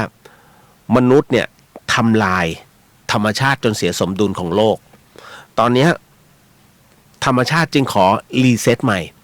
รีเซ็ตมนุษยชาติใหม่นั่นนะให้ผ่านช่วงวิกฤตนี้ไปได้นะนั่นก็คือเป็นส่วนหนึ่งแล้วนะที่เราคือเหมือนกับคนรุ่นใหม่นี่แหละฮะเอาละมาถึงต่อมาฮะน้องปลาบอกว่าพี่เรียวคะหนูมีลูกอยู่1 คนนะฮะหนูมีลูกอยู่1 คนและเขาก็ไปอยู่กับยายที่ลำพูนนะฮะด้วยหนูต้องขายของแล้วก็มีคนมาชอบอยู่หากหนูจะมีแฟนอีกคนนึงเนี่ยมันจะบาปกับหนูไหมคะแล้วมันมีผลกับลูกหนูหรือเปล่าเรามีหลักพิจารณาคนที่เข้ามาในชีวิตเราอย่างไรเพราะหนูพลาดมาแล้วครั้งหนึ่งค่ะนะฮะผมเชื่อมั่นว่ามีหลายคนนะคือก็เป็นซิงเกิลมัมนะฮะคุณแม่เลี้ยงเดี่ยวบ้างนะฮะแล้วก็พยายามจะคือมันก็มีโอกาสเหงาคุณเข้าใจใช่ไหมผมนะฮะเจอน้องๆหลายคนที่มีลูกนะฮะแล้วก็มาปรึกษาเพราะว่าอย่างนี้ฮะเขาเคยมีที่ปรึกษาก็คือพ่อของลูกมาก่อนแต่บังเอิญว่าเมื่อชีวิตมันไม่ลงตัว ต่างคนต่างแยกกันอยู่คราวเนี้ยแน่นอนที่สุดนะ ลูกจะอยู่กับใครระหว่างพ่อกับแม่ส่วนใหญ่ก็มักจะอยู่กับแม่ถูกไหมนะฮะเพราะฉะนั้นเนี่ยในเมื่อเขาต้องเลี้ยงตรงนี้ฮะเสร็จปุ๊บเนี่ยบางทีมันเกิดปัญหาเขาก็ต้องมาปรึกษาหาที่ปรึกษาใครไม่ได้มันก็ต้องหาใครสักคนหนึ่งอะนะก็มาปรึกษาพี่เลียวเราก็ต้องบอกว่าแบบนี้เป็นสเต็ปซึ่งผมไม่เคยมีนะไม่เคยมีลูกแต่คราวนี้ก็เลยบอกน้องเข้าไปเอาที่เราทำได้เมื่อเราชี้เป็นข้อๆแล้วเขารู้สึกสบายใจเนี่ยเขารู้สึกว่ามันมีที่พึ่งผมก็ถามเลยว่าแล้วไม่คิดเหรอจะหาว่าไม่คิดจะหาใครใหม่บ้างเลยเหรอที่มาเป็นคนที่คู่คิดแบบนี้เขาก็บอกว่าเขากลัวนะฮะกลัวมากๆกลัวพลาดอีกนะฮะนั่นแหละนั่นคือจุดเริ่มต้นที่ผมเจอน้องๆหลายๆคนเนี่ยที่เป็นแบบนี้นะฮะแต่พอเนี้ยที่น้องปลาถามมาแบบเนี้ยอันที่หนึ่งผมถามก่อนเลยฮะผมอะไม่สามารถตอบได้คือพูดได้บางเรื่องแต่คนที่คุณต้องถามเนี่ยว่าคุณจะมีได้หรือเปล่าเนี่ยไม่ใช่ผมแต่คือลูกฮะลูกอะรับได้หรือเปล่าแค่นั้นเลยนะเพราะว่าคนนี้ที่คุณบอกว่าถ้าจะเปิดใจชอบเขาเนี่ยนั่นคือลูกเขาต้องยอมรับได้ด้วยนะมันคือพ่อของลูกคนต่อไป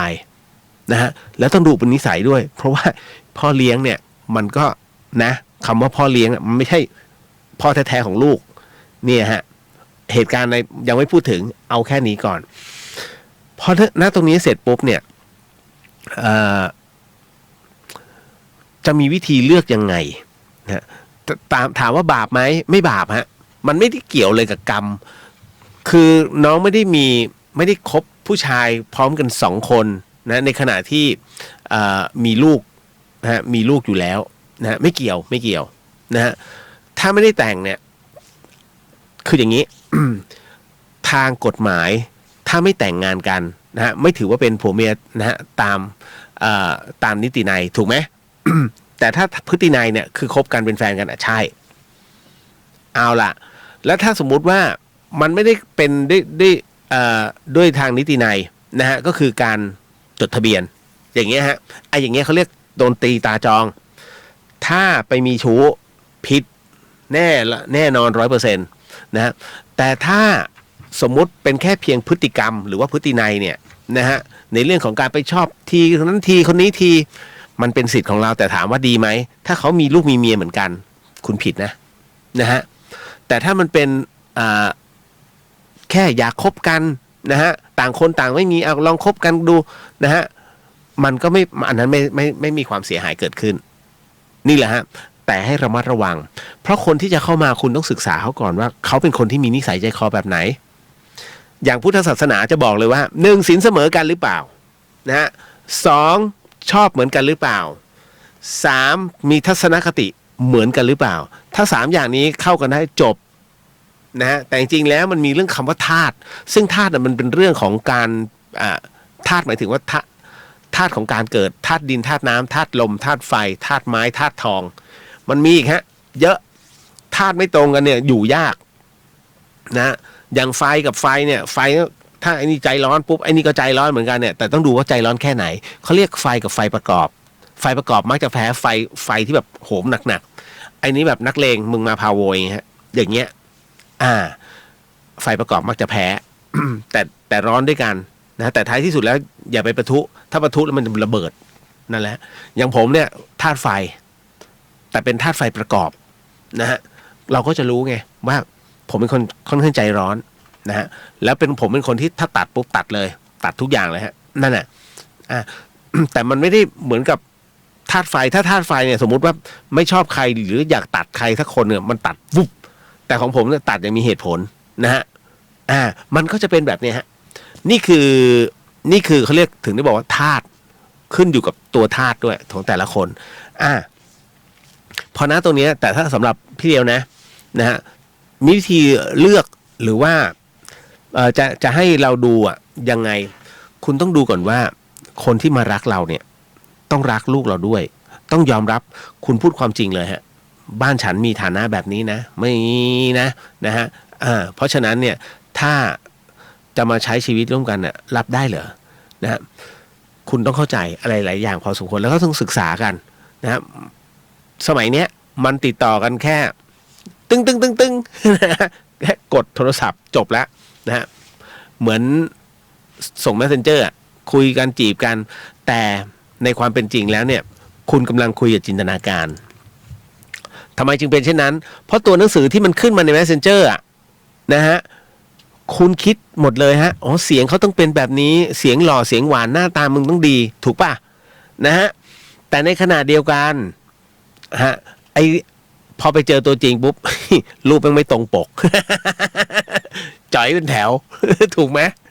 นั่นแหละครับให้ระมัดระวังนะครับเอาล่ะพี่เลวช่วยได้แค่นี้ฮะน้องปลาส่วนที่เหลือนั้นน้องปลาต้องจัดการด้วยตัวเองนะจ๊ะนะฮะมันเป็นเรื่องส่วนตัวนะครับ เอาล่ะคนต่อมาน้องเอกบอกว่าอยากปรึกษาครับพี่คือ ถ้าผมหยุดส่งเงินให้พ่อหยุดส่งเงินให้พ่อผมที่ต่างอำเภอกันเนี่ยผมจะบาปไหมครับแค่ผมนึกผมก็นอนไม่หลับแล้วเพราะสภาพเศรษฐกิจตอนนี้ด้วยเห็นไหม แค่คุณนึกคุณก็นอนไม่หลับอันเนี้ยจริงๆแล้วเรื่องของที่คุณส่งเงินให้คุณพ่อคุณแม่เนี่ยเป็นเรื่องของบุตรที่พึงกระทำนะฮะสำหรับในการส่งเงินให้นะฮะก็คือเป็นค่าน้ำนมแหละที่บุพการีนะฮะเลี้ยงเราจนโตมาขนาดนี้นะฮะเราก็ใช้นะฮะณตรงนี้แต่ แต่คราวนี้ด้วยสภาพเศรษฐกิจแบบนี้ฮะนะฮะคุณอธิบายให้คุณพ่อฟังนิดนึงแล้วกันนะฮะบอกว่าช่วงนี้ยังขาดสนนะพ่อแต่ถ้าขาดอะไรเนี่ยพ่อบอกมาถ้าจะซื้อส่งไปให้ได้เนี่ยก็จะซื้อให้นะฮะอย่าเพิ่งไปตัดรอนอะไรมากนะแต่ว่าช่วงนี้กำลังขาดสนอยู่ขอเดือนนี้ไปก่อนนะ นะฮะนั่นแหละขอผัดผ่อนได้นะฮะน้องส่งเป็นของไปนะครับสมมุติว่าให้คุณพ่อเดือนละ1,500สมมุติให้คุณพ่อเดือนละ1,500เอาวะมันมีไม่ถึงคุณดูซื้อมาม่าสักห่อหนึ่งห่อใหญ่ไอ้ที่เป็นห่อแบบเอาแพ็คหนึ่งไม่ใช่ห่อนะฮะมาม่าสักแพ็คหนึ่งนะฮะปลากระป๋องอีกนะสัก 4-5 กระป๋องผักกาดกระป๋อง 4-5 กระป๋องแค่นี้พอจัดส่งไปนะฮะให้ประทังสมมุตินะนั่นนะเอาแค่นี้ก่อนบอกแล้วก็บอกเลยเนี่ยมีเท่าเนี่ยเดือนนี้ขอส่งไปแค่นี้ก่อนนะเป็นตรงนี้ก่อนนะฮะ คืออย่างน้อยได้ส่งคุณก็จะรู้สึกเบาลงนะเพราะว่าถ้าคุณบอกว่าคุณไม่ส่งแล้วคุณนอนไม่หลับเนี่ยเขาเรียกบาปในใจเพราะคุณเคยทำอยู่เรื่อยๆนะครับอันนี้แค่แนะนำนะฮะเพราะอย่างน้อยคุณก็รู้สึกว่ายังได้ส่งบ้างแต่ส่งเป็นของแทนนะจ๊ะต่อมาเหนื่อยเนี่ย ตอบหลายคนนะฮะเอาละเดี๋ยวน้องแอนสวัสดีค่ะพี่เลียวอากาศวันนี้เย็นสบายไหมคะเย็นฮะ26 องศาข้างบนเลยนะครับเอาละฮะไม่หรอกเดี๋ยวพรุ่งนี้ผมต้องเอาพรุ่งนี้ตื่นสายได้ผมไม่ได้ตรวจร่างกายนู่นเลย28เดี๋ยวต้องถามสวนดอกก่อนเพราะว่ายังไงต่อมาน้องกลิ้งเอาดอนก่อนของกลิ้งเขาเรื่องวิญญาณของดอนเขาเรื่องธรรมดาฮะดอนบอกว่าพี่ครับคือพอดีเนี่ยผมอยากบวชแต่พอไปติดต่อแต่ละที่เนี่ยเขาก็บอกว่ายังบวชไม่ได้นะฮะผมจะทำยังไงดีครับแล้วแบบเนี้ยพระท่านผิดไหมครับที่ท่านไม่รับสงเคราะห์ผมแสดงว่าฟังพี่เลียวดิเมื่อวานนี้นะฮะคุณผัดไทยดีครับพี่เลียวสวัสดีฮะน้องเขาทักใน YouTube ดอนฮะถูกต้องฮะที่บอกว่าสงฆ์นั้นมีหน้าที่ในการสงเคราะห์โยมถูกต้องแต่ถามว่าณตรงนี้ที่ท่านไม่รับบวชให้เนี่ยผิดไม่ผิดนะฮะด้วยสภาวะเหตุการณ์แบบนี้จริงๆไม่มีใครผิดทั้งนั้นพระท่านก็ไม่ผิดน้องก็ไม่ผิดนะฮะคือ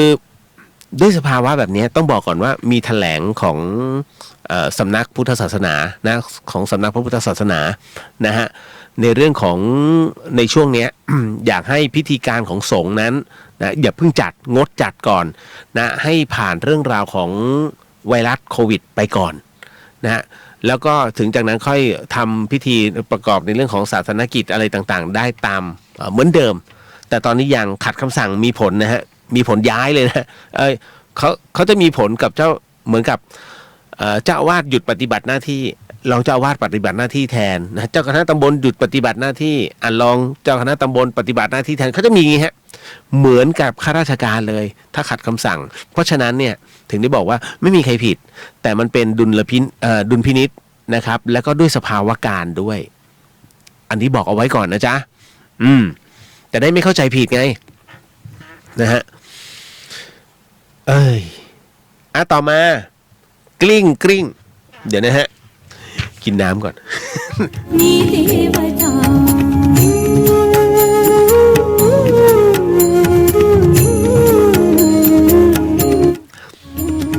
ต่อเริ่มมัน นะฮะกลิ้งบอกว่าการที่หนูเอาศพไปตั้งก็คือเหมือนกับว่า เอาไปเก็บคือเก็บศพไว้100 วันเคยเห็นใช่ไหมนะฮะในเรื่องของเวลาเขาจะมีเวลาตั้งสวดศพเสร็จ7 วันเนี่ยเขาก็จะตั้งเอาไว้50 วันแล้วก็100 วันบางที่เขาก็100 วันค่อยเผาเคยได้ยินใช่ไหมฮะนะฮะอันนี้เหมือนกันฮะกลิ้งเขาเป็นแบบนั้นอันนี้น่าจะอยู่แถวภาคกลางเนี่ยนะถ้าตั้ง100 วันขนาดนี้เพื่อรอ100 วันแล้วก็จะเผาคราวนี้ถ้าเราไม่มีเวลาไปเคารพศพเลยจะเป็นอะไรไหมคะแต่ตอนนี้ก็คือว่าที่บ้านเนี่ยเขาเจอเจ้าของงานเนี่ยนะก็คือปู่เจอปู่มาเดินกันในบ้านเลยค่ะปู่มาเดินเลยเหรอฮะแต่สำหรับหนูหนูยังไม่เคยเจอเลยนะพี่เลียวมันกลายเป็นว่าทุกคนกลัวปู่ไปหมดเลยเราจะมีวิธีแก้ยังไงคะอุ๊ยตายอันนี้ผมต้องบอกเอาไว้สุดท้าย เพราะมันยาวเนี่ยมันชี้ให้เห็นบางอย่างนะคุณผู้ฟังมันชี้ให้เห็นว่าตอนสมัยมีชีวิตอยู่นะฮะบุคคลท่านนี้เป็นบุคคลอีกหนึ่งเขาเป็นปูชนียบุคคลของบ้านใครไปใครมายกมือไหว้คุณปู่แต่พอตายปุ๊บไม่อยากเอาเข้าบ้านกลัวคุณปู่เห็นไหมเห็นอะไรไหมฮะนะฮะเพราะฉะนั้นเนี่ยถึงได้บอกว่าทุกอย่างมันไม่จีรังคุณผู้ฟังทุกคนเนี่ยฮะไม่มีใครเหรอฮะที่วาระสุดท้ายนะฮะจะไปอยู่ที่โรงพยาบาลผมพูดเรื่องนี้เสมอนะฮะแม้ตัวคุณเองก็ลองหลับตานึกเลยว่าอนาคตคุณน่ะอยากจะตายแบบไหนเฮ้ยทำไมพี่เลียวพูดงั้นน่ะผมต้องพูดฮะเพราะว่าให้คุณนึกเล่นๆผมเชื่อมั่นว่าหลายคนก็จะเห็นเสมอว่าญาติของเราแต่ละคนนั้นที่ร่วงกันไปเนี่ยตายที่โรงพยาบาลถูกไหมแล้วตายในลักษณะไหนตอนตายคุณไม่เห็นหรอกครับเพราะเขาอยู่ในห้อง ICU ซึ่งตอนนั้นนะมีสายระโยงระยางแต่ตอนที่จะเสียชีวิตลงเนี่ยสายนั้นเริ่มจะถูกถอดออกทีละสายผมถามว่าเป็นคุณชอบไหมชอบที่จะตายอยู่ที่โรงพยาบาลไหมฮะไม่ชอบไม่มีใครชอบสักคนหนึ่งนะฮะพี่เราพูดเสมอฮะว่าจริงๆแล้วเนี่ยคนทุกคนชอบอยู่ในที่ที่คุ้นเคยฮะแล้วที่ไหนละคุ้นเคยบ้านไงทุกคนอยากจะมีวาระสุดท้ายที่บ้านเพราะนั่นคือความสุขที่สุดสถานที่ที่คุ้นเคยบันไดทุกขั้นอิฐทุกก้อนต้นไม้ทุกต้นมันติดตาแล้วมันอยู่ในใจนะฮะยกเว้นว่าบ้านนั้นไม่เคยมีความสุขเลยอันนั้นน่ะคือไม่ต้องเอากลับบ้านนะไม่อยากกลับบ้านกูขอตายที่นี่อะไรอย่างเงี้ยเป็นต้นนะแต่จริงๆแล้วทุกคนเนี่ยอยากกลับมาตายที่บ้านแต่ปรากฏว่าคนที่บ้านไม่อยากให้มาตายที่บ้านกลัวว่าเป็นเรื่องไม่ดีฮะเป็นเรื่องความเป็นอัปมงคลนะเป็นความเป็นอัปมงคลกับบ้าน เอ้าตอนที่เขาไม่ป่วยเนี่ยเขาก็อยู่ที่บ้าน แต่พอเขาป่วยเขาจะตายเนี่ยมึงบอกเป็นเรื่องอัปมงคลนะฮะคนทุกคนน่ะตายทุกคนฮะผมถึงได้บอกว่าคุณนึกเอาว่าสุดท้ายแล้วเนี่ยคุณอยากตายแบบไหนตายโรงพยาบาลหรือตายที่บ้านผมไม่พูดถึงตายโหงนะถ้าสมมุติว่าจะต้องรู้ตัวว่าตายถ้าเป็นผมนะผมขอกลับมาตายที่ห้องเอาจริงจริงถ้ามันทำได้นะฮะแต่บางคนแต่สุดท้ายเนี่ยน้อยคนฮะที่จะทำได้ทำไมจึงเป็นเช่นนั้นมันไม่มีใครหรอกที่อยากจะเสียค่าใช้จ่ายแล้วก็ต้องเอามาตรงนี้เสร็จปุ๊บแล้วก็ต้องเดือดร้อนเพราะถ้าตายในบ้านเนี่ยมันต้องตามเจ้าหน้าที่มาพิสูจน์ด้วยว่าตายจากอะไรตายธรรมชาติหรือว่าถูกฆาตกรรมเห็นไหมแต่ถ้าตายที่โรงพยาบาลนั้นหมดจดฮะเพราะเป็นสถานที่พักพิงรับรู้อยู่แล้วตามระบบฮะถูกไหมแต่ด้วยสภาพจิตแล้วมันไม่ใช่ไงนี่แหละเพราะฉะนั้นเนี่ยสงบไม่สงบเขาถึงได้บอกว่าต้องมีคนบอกข้างๆไม่ต้องห่วงนะไปดีเถอะถ้ามีคนบอกแบบนั้นเนี่ยตัวจิตจะโฟกัสไปที่คำพูดฮะทำไมต้องโฟกัสที่คำพูดเพราะจิตสุดท้ายของคนเราเนี่ยนะฮะมันคือหูก่อนที่จะดับนะเพราะฉะนั้นถ้าหูเนี่ยมันไม่มีใครมาบอกปุ๊บตัวจิตมันทำงานอยู่ทั้งหมดฮะภาพในจิตเนี่ยมันสมองปุ๊บมันนึกถึงที่บ้านฮะถ้าอยู่ที่บ้านได้มันก็จะดีทำไมผมถึงกล้าพูดแบบนั้นเพราะตอนที่ผมตายภาพที่บ้านภาพที่ห้องที่ผมอยู่เนี่ยนะฮะทั้งเชียงใหม่แล้วก็กรุงเทพมันผุดขึ้นมาในสมองมันผุดขึ้นมาในดวงจิตทันทีภาพนั้นมันปรากฏเลยว่าถ้าอยู่นะตรงนั้นได้เป็นเรื่องที่ดีตอนที่ผมตายนะฮะมันผุดขึ้นมาเลยนะฮะแต่ไม่ใช่หายตัวแวบเป็นไม่ผมไม่ได้โม้ขนาดนั้นนะเอาแค่มันแค่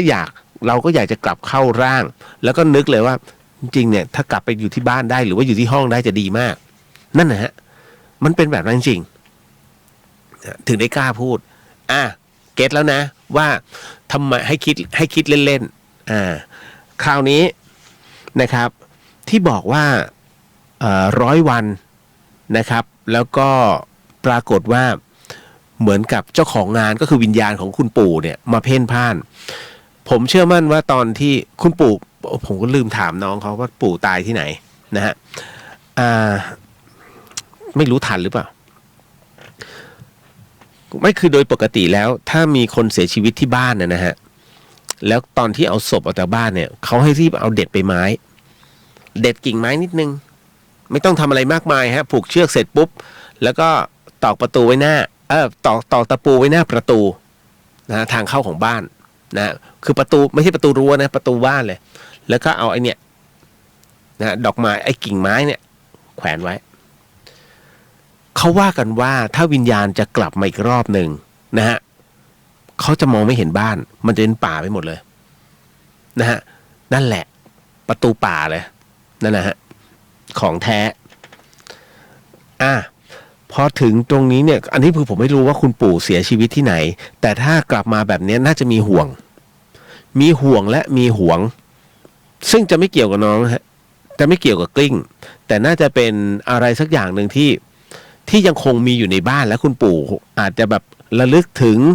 นะห่วงถึงเพราะว่าอะไรเพราะน้องบอกว่าทุกคนเขาเจอหมดยกเว้นน้องยังไม่เจอนะฮะแสดงว่าน้องก็คืออีกหนึ่งบุคคลสำคัญนะที่คุณปู่เนี่ยรักนะฮะมีวิธีแก้ไหมต้องรอก็คือทำบุญส่งวิญญาณนั่นแหละนะมันทำไงได้เขามาแล้วไงนะฮะมันต้องเป็นงั้นจริงนะถ้าอย่างอื่นแล้วมันหมดไอเดียไม่งั้นมันคือสวดขับไล่เลยมันไม่ใช่ไงเพราะเขาเคยอยู่ที่นั่นถูกไหมหลายเคสนะที่เจออะไรแบบนี้นะฮะเดี๋ยวนี้ผมขอถามครูบาอาจารย์ก่อนนะครับว่ายังไงเดี๋ยวผมตอบในอินบ็อกซ์เนาะน้องกลิ้งนะฮะว่าวิธีแก้นะฮะแต่ทำบุญนะให้เขาถ้ามีโอกาสนะผมว่าทำบุญดีกว่านะฮะแล้วก็กรวดน้ำส่งให้หมดแล้วนะครับเ เป็นอีกหนึ่งนะที่น้องถามมานะฮะเรื่องการเอาศพไปวางไว้นะฮะก็อย่าไปวางสิคุณไปขอเข้ามาศพก่อนแล้วกันพอไปถึงนะตรงนั้นนะคุณปู่คะมาแล้วนะคะอย่าว่ากันหนูไม่ค่อยมีเวลาอะไรอย่างนี้ฮะอย่าปล่อยให้ศพร้างนะมันมีนะปล่อยให้ศพร้างคืออย่างนี้อ๋อสวัสดีครับพี่วัดฮะสวัสดีครับนะฮะนะฮะอ๋อพี่ๆฮะเขาเข้ามาทักกันนะฮะคุณกิตบดินทร์นะฮะสวัสดีครับพี่เลียวสวัสดีฮะนะครับดอนสวัสดีครับครับผมจะบอกว่ามันก็มีนะคนที่ปล่อยให้ศพร้างเอาไว้เรื่องราวตัวนี้มันเกิดขึ้นที่วัดแห่งหนึ่งและการในจังหวัดนนทบุรีเป็นวัดที่อยู่ในตัวเมืองติดตลาดเขาเรียกว่าวัดบางขวางผมเวลาจะไปที่จังหวัดนนท์เนี่ยฮะเวลาไปทำบุญเป็นวัดพระธรรมยุทธ์นะเมื่ออันเนี้ยถ้าย้อนกลับไปสมัยก่อนนะฮะด้านหลังตอนนี้เป็นศาลานะฮะกลายเป็นที่จอดรถไปแล้วด้านหลังเขาเรียกว่าวิเวกวันเลยนะฮะเขาก็ตรงนั้นมันจะเป็นที่มันจะมีทั้งเป็นโรงเป็นโรงขนาดใหญ่ฮะเหมือนกับวิเวกวันหมายถึงว่าห้ามรบกวนบางส่วนเป็นช่องคอนโดใส่กระดูกนะของคนที่เผาแล้วกับเป็นห้องหนึ่งซึ่งห้องเนี้ยห้องใหญ่มากแต่ละที่ที่วัดจะทำเป็นไม้กระดานพาดแล้วเอาศพผู้เสียชีวิตเนี่ยฮะแต่ละที่ไปตั้งเอาไว้ในนั้นเต็มไปด้วยศพเต็มไปด้วยโรงศพนะฮะตั้งเอาไว้ทำไมตั้งเอาไว้เพื่อรอฮะพักเขาเรียกพักศพเอาไว้100 วัน50 วันทุกครั้งไปทุกวันจะมีญาติของศพเนี่ยฮะเอาข้าวปลาอาหารมาให้แบบนั้นผมเวลาเดินเข้าไปแต่ละครั้งเนี่ยกลิ่นธูปเตะจมูกตลอดฮะคือมันอยู่ใกล้โรงเรียนไงแล้วผมก็จะอยู่แถวๆนั้นอยู่แล้วจะเดินเข้าไปดูผมชอบดูผมเห็นคนตายมาตั้งแต่เด็กแล้วมันก็เลยเป็นเรื่องชินก็เสร็จปุ๊บปรากฏว่าเราก็ดูว่าอันเนี้ยทูบเพิ่งหมดอันนั้น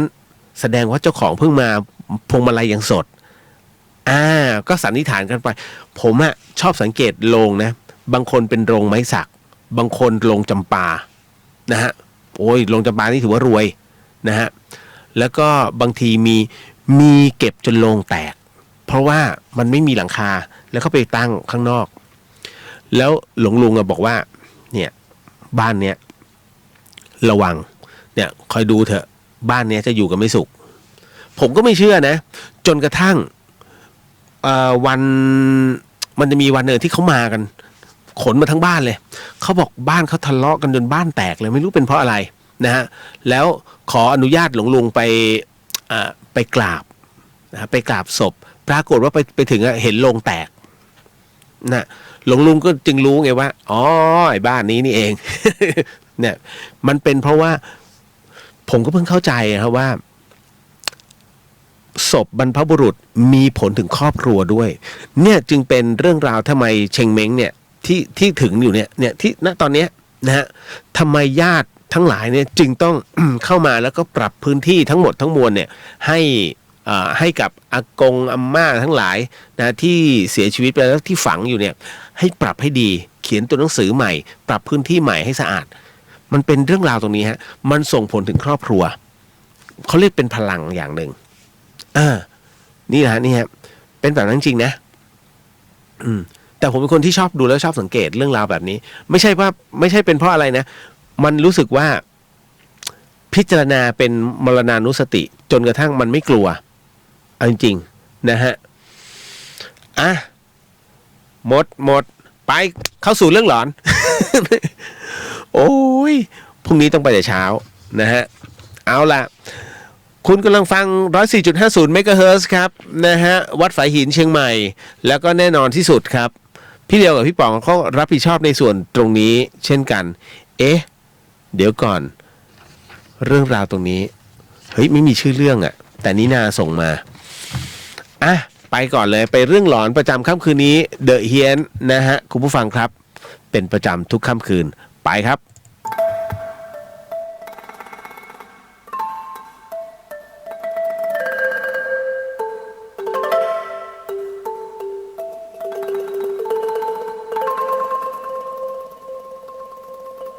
รายการนี้ไม่เหมาะกับเด็กอายุต่ำกว่า 15 ปี และทุกแถวที่แฝงตัวมาหากินในพระศาสนา ผู้ปกครองหรือพระผู้ใหญ่ควรพิจารณาในการรับฟัง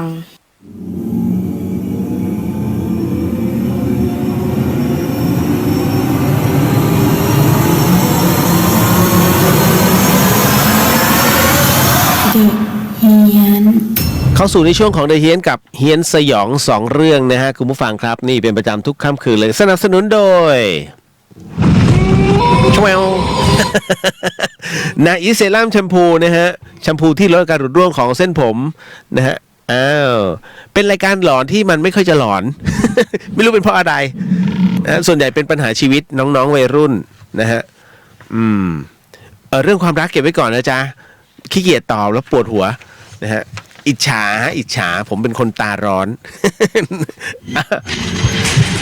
มาเข้าสู่เรื่องหลอนประจำค่ำคืนนี้ฮะคุณผู้ฟังครับสิ่งที่ผมกำลังจะเล่าต่อไปนี้นั้นอย่าเชื่อนะฮะให้ฟังหูไว้หูแล้วก็ใช้วิจารณญาณทุกครั้งในการรับฟังเรื่องราวประเภทนี้ข้อสำคัญเนี่ยอยากให้คุณผู้ฟังได้ฟังเป็นนิยายครับเพราะว่าเรื่องที่ผมกำลังจะเล่าต่อไปนี้ส่งมาโดยคุณนีน่าครับและนีน่าฮะไม่ใช่นีน่านะฮะคุณนีน่านะฮะและเรื่องราวที่คุณนีน่าส่งมาให้ผมเล่าให้กับคุณผู้ฟังได้รับฟังนั้นเธอเล่าว่า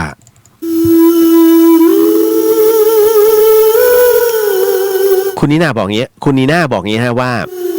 ถ้าย้อนกลับไปได้เมื่อประมาณ8ปีที่แล้วค่ะตอนนั้นเนี่ยหนูอยู่ปวชปี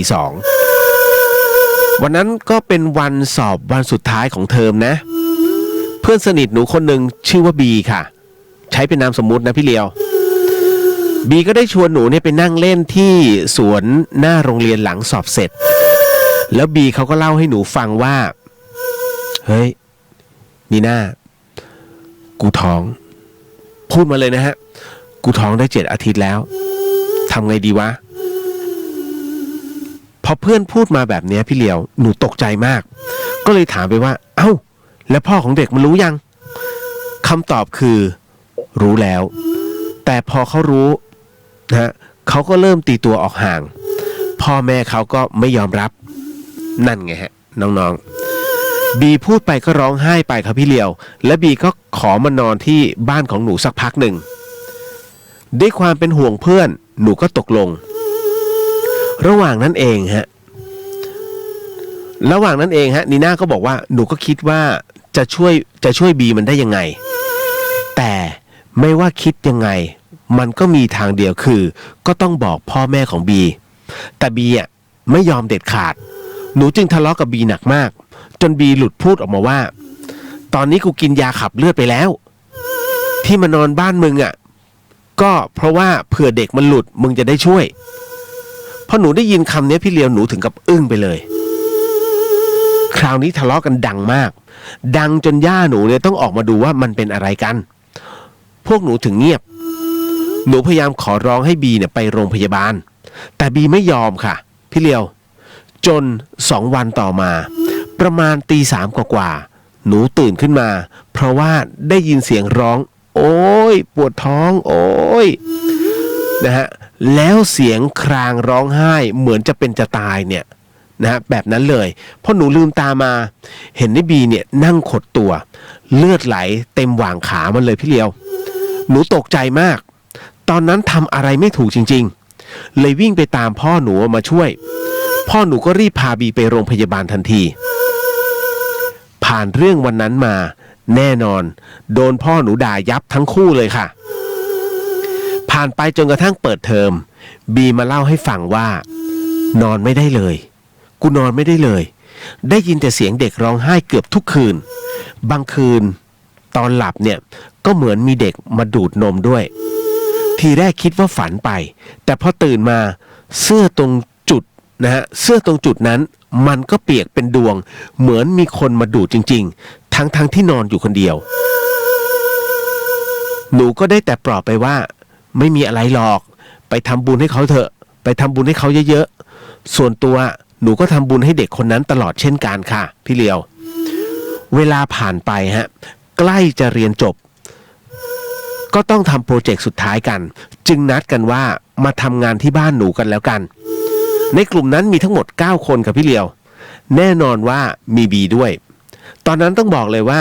บีโซมากๆจากคนอวบนิดๆเหลือแต่หนังหุ้มกระดูกพวกหนูก็นั่งทำงานกันตามหน้าที่ของแต่ละคนไปจนมีเพื่อนคนหนึ่งออกไปเข้าห้องน้ำพอกลับเข้ามาในห้องนางก็ร้องกรี๊ดนะร้องกรี๊ดขึ้นมาทันทีแล้วก็บอกว่าบีมีเด็กเกาะไหล่มึงอยู่จังหวะนั้นทุกคนกระโดดไปรวมกันที่บนเตียงกันหมดเลยค่ะพี่เลียวรวมทั้งบีด้วยสักพักหนึ่งก็ได้ยินเสียงเด็กทารกร้องไห้คือร้องแบบแหกปากร้องเหมือนจะขาดใจได้ยินกันหมดทุกคนเลยค่ะคือไม่ว่าจะเอามือปิดหูนะฮะแต่เสียงก็มันก็คงไม่ดังลดลงเลยยังดังอยู่ตอนนั้นเนี่ยตัวแข็งทื่อเลยคิดอะไรไม่ออกว่าจะทำยังไงกันดีแล้ววันนั้นเนี่ยบ้านหนูอ่ะก็ไม่มีใครอยู่ด้วยตอนนั้นเอง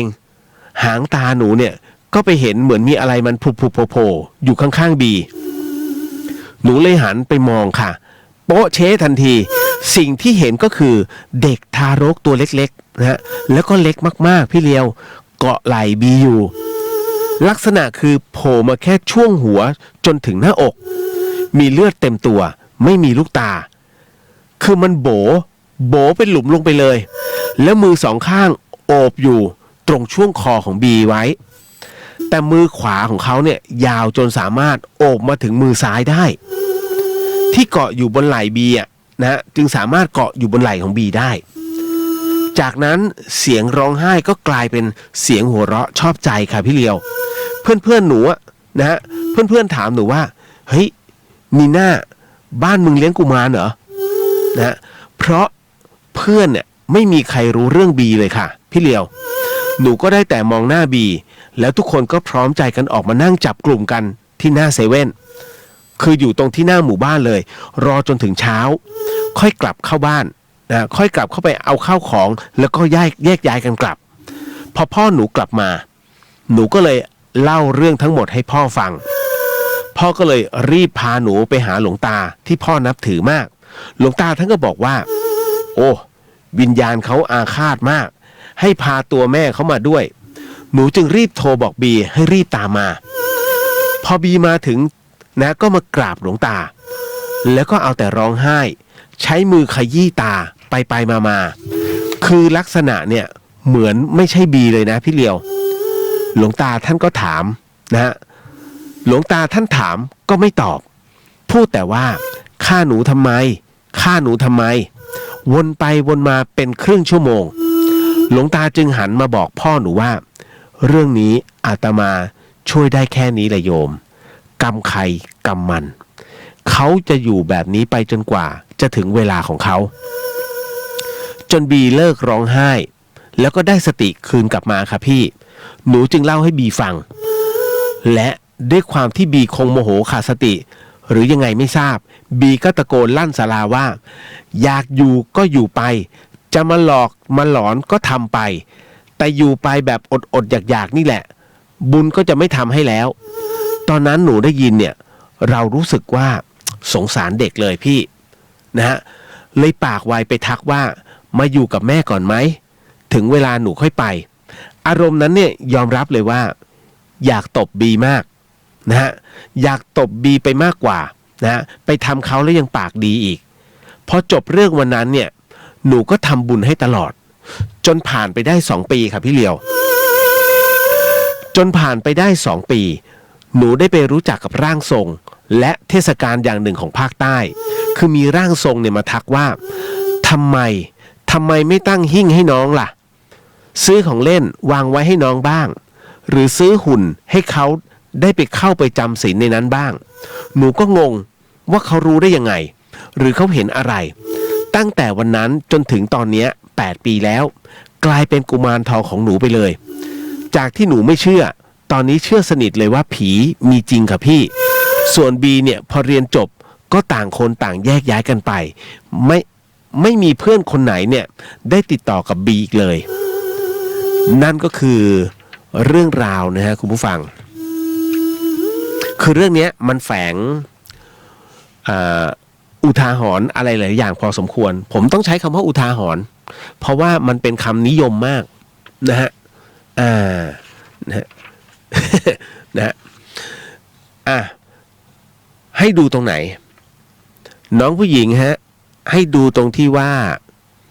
เมื่อเกิดความผิดพลาดเกิดขึ้นในชีวิตและยังถึงช่วงเวลาที่ยังไม่มีใครพร้อมทั้งคู่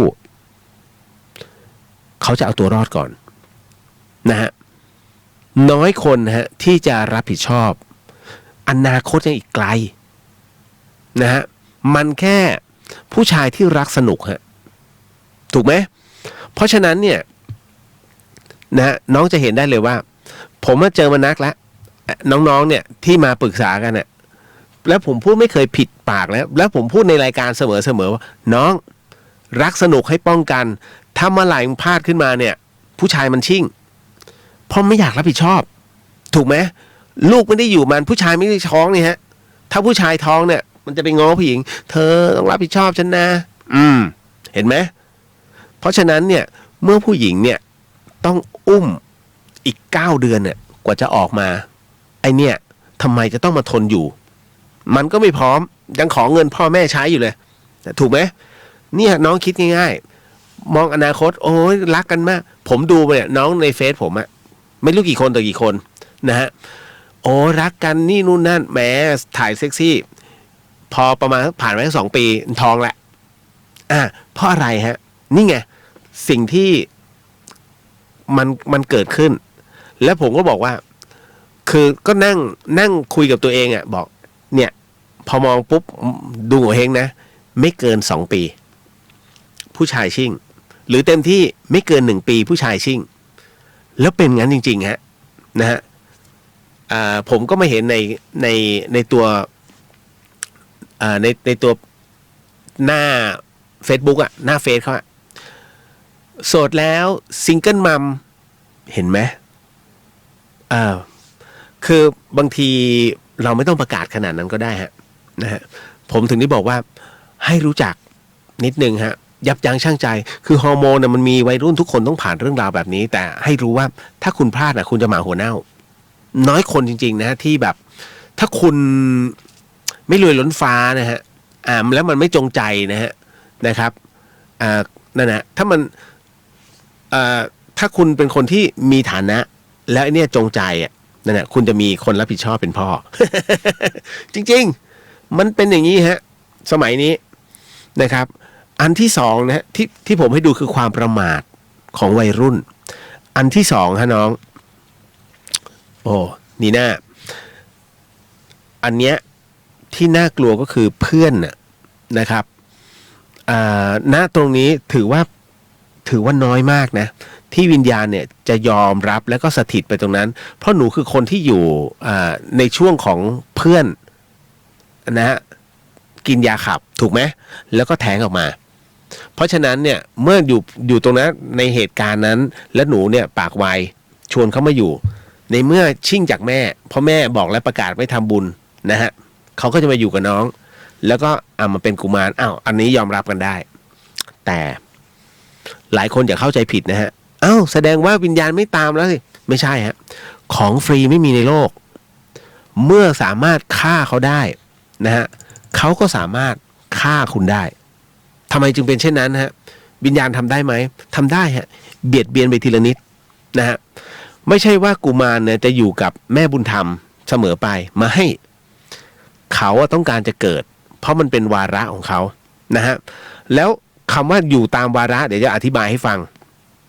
นะฮะพอมาถึงตรงนี้เสร็จปุ๊บนะฮะคุณผู้ฟังนะฮะมันจะเวลาคุณทำอะไรปุ๊บมันจะดึงบุญของคุณมากินนะฮะอย่างที่ผมบอกเนี่ยอย่างเนี้ยโอ้โหแทบจะไม่มีกินเลยเพราะโควิดเนี่ยนะฮะเอาวะโอ้ได้เงินมาเนี่ยพรุ่งนี้ได้งานแล้วเป็นพันเลยเอาจริงจ่ายไม่ถึงเฮ้ยติดไว้ก่อนนะ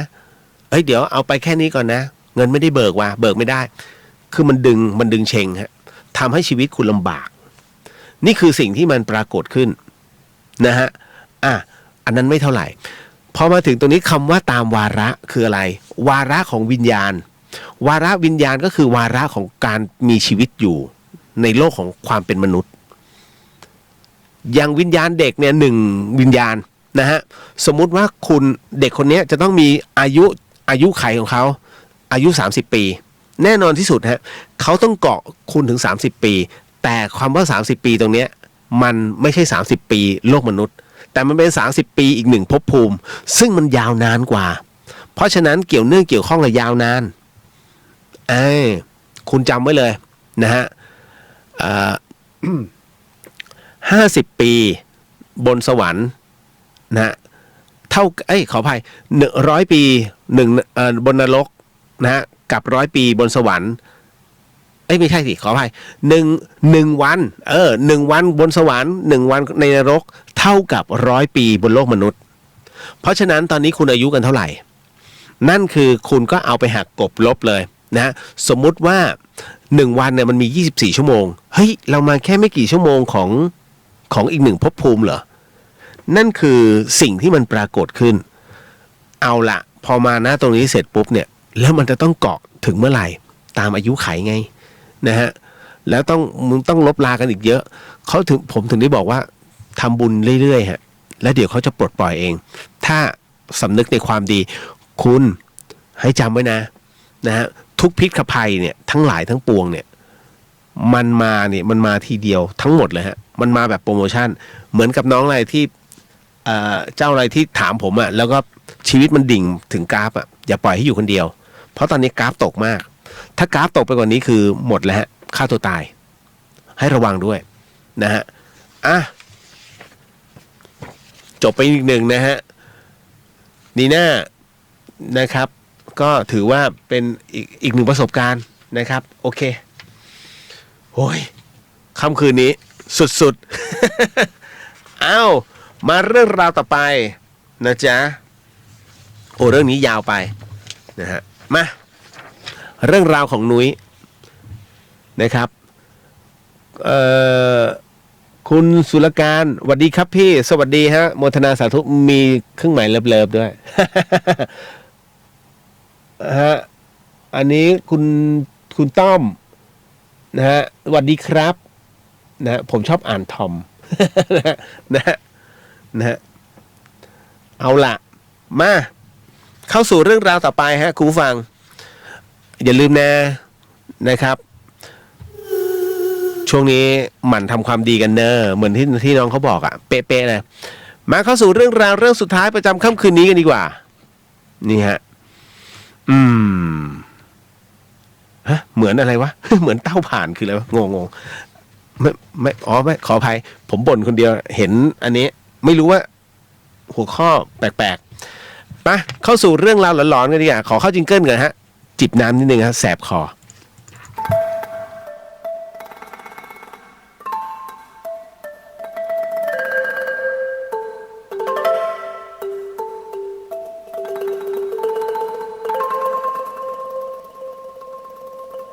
รายการนี้ไม่เหมาะกับเด็กอายุต่ำกว่า15 ปีและตุ๊กแต๋วที่แฝงตัวมาหากินในพระศาสนาผู้ปกครองหรือพระผู้ใหญ่ควรพิจารณาในการรับฟัง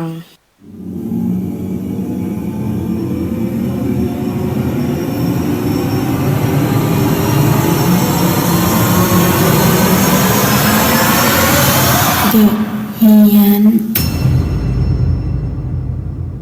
มาเข้าสู่ในช่วงของเฮียนสยอง2 เรื่องในค่ำคืนนี้นะครับผมอ่านเรื่องนี้ไปยังยังเอาเรื่องนี้ก่อนขออภัยนะฮะ เปลี่ยนไปเปลี่ยนมาอย่างนี้นะฮะรายการนี้ไม่เคยคงเส้นคงวาเขา นะอยากเล่าอะไรก็เล่าไปนะแล้วแต่เรื่องหลอนมันเยอะไง นะน้องเขาก็ส่งขยันนะฮะมาเข้าสู่เรื่องหลอนประจำค่ำคืนนี้นะครับเพราะว่าหลายๆคนก็ง่วงกันเลยใช่ไหมพี่เลียวจัดต่อได้ป่ะไม่ได้ ผมจะบอกว่าผมมาเป็นคนเดียวจริงๆนะที่ได้จัดสดนะฮะบางสถานีเขาปิดแล้วนะเพราะว่ากลัวโควิดเพราะหลายๆคนเขานะฮะ แต่ละสถานีเนี่ยโอ้โหสุดๆเหมือนกันมาเข้าสู่เรื่องราวเรื่องนี้ดีกว่านะนี่กลับมันเป็นเรื่องเดิมนุ้ยคุณผู้ฟังครับสิ่งที่ผมกำลังจะเล่าให้คุณผู้ฟังได้ยินได้ฟังเรื่องราวต่อไปนี้นั้นอย่าเชื่อนะฮะให้ฟังหูไว้หูแล้วก็ใช้วิจารณญาณทุกครั้งในการรับฟังเรื่องราวประเภทนี้ฮะข้อสำคัญอยากให้คุณผู้ฟังได้ฟังเป็นนิยายเพราะว่าเรื่องที่ผมกำลังจะเล่าต่อไปนี้น้องนุ้ยส่งเรื่องนี้มาให้มันคืออะไรเรื่องเหมือนเต้าผ่านคืออะไรผมไม่มั่นใจนะว่าน้องเขาเขียนผิดหรือเขียนถูกหรือผมก๊อปมาผิดหรือเปล่าสนับสนุนโดยนะอีเซรั่มแชมพูจ้าแชมพูที่ลดการหลุดร่วงของเส้นผมนะฮะ YouTube เห็นนะฮะพอแล้ว โชว์มากไม่ดีจริงๆเขาห้ามขายของแต่ภาวะนี้นะตัวใครตัวมันแล้วล่ะ มาเข้าสู่เรื่องราวหลอนๆประจำค่ำคืนนี้ฮะและน้องนุ้ยนะฮะที่ส่งเรื่องราวมาให้ผมเป็นผู้ถ่ายทอดนั้นเธอเล่าว่านุ้ยเขาบอกงี้ว่าต้องบอกก่อนนะ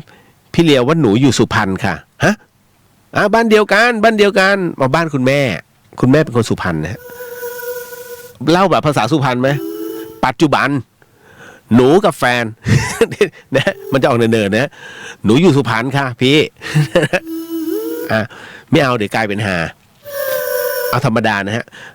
น้องเขาบอกว่าปัจจุบันเนี่ยนุ้ยนะฮะเขาบอกงี้หนูกับแฟนทำงานในตัวเมืองค่ะพี่ก็เลย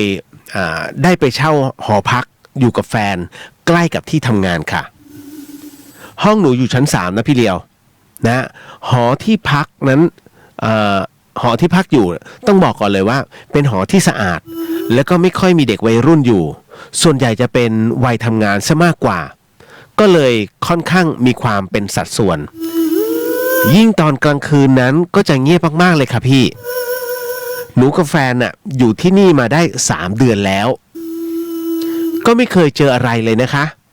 แต่แล้วเรื่องน่ากลัวที่สุดในชีวิตหนูก็เกิดขึ้นในคืนหนึ่งค่ะนุ้ยเขาบอกงี้ว่า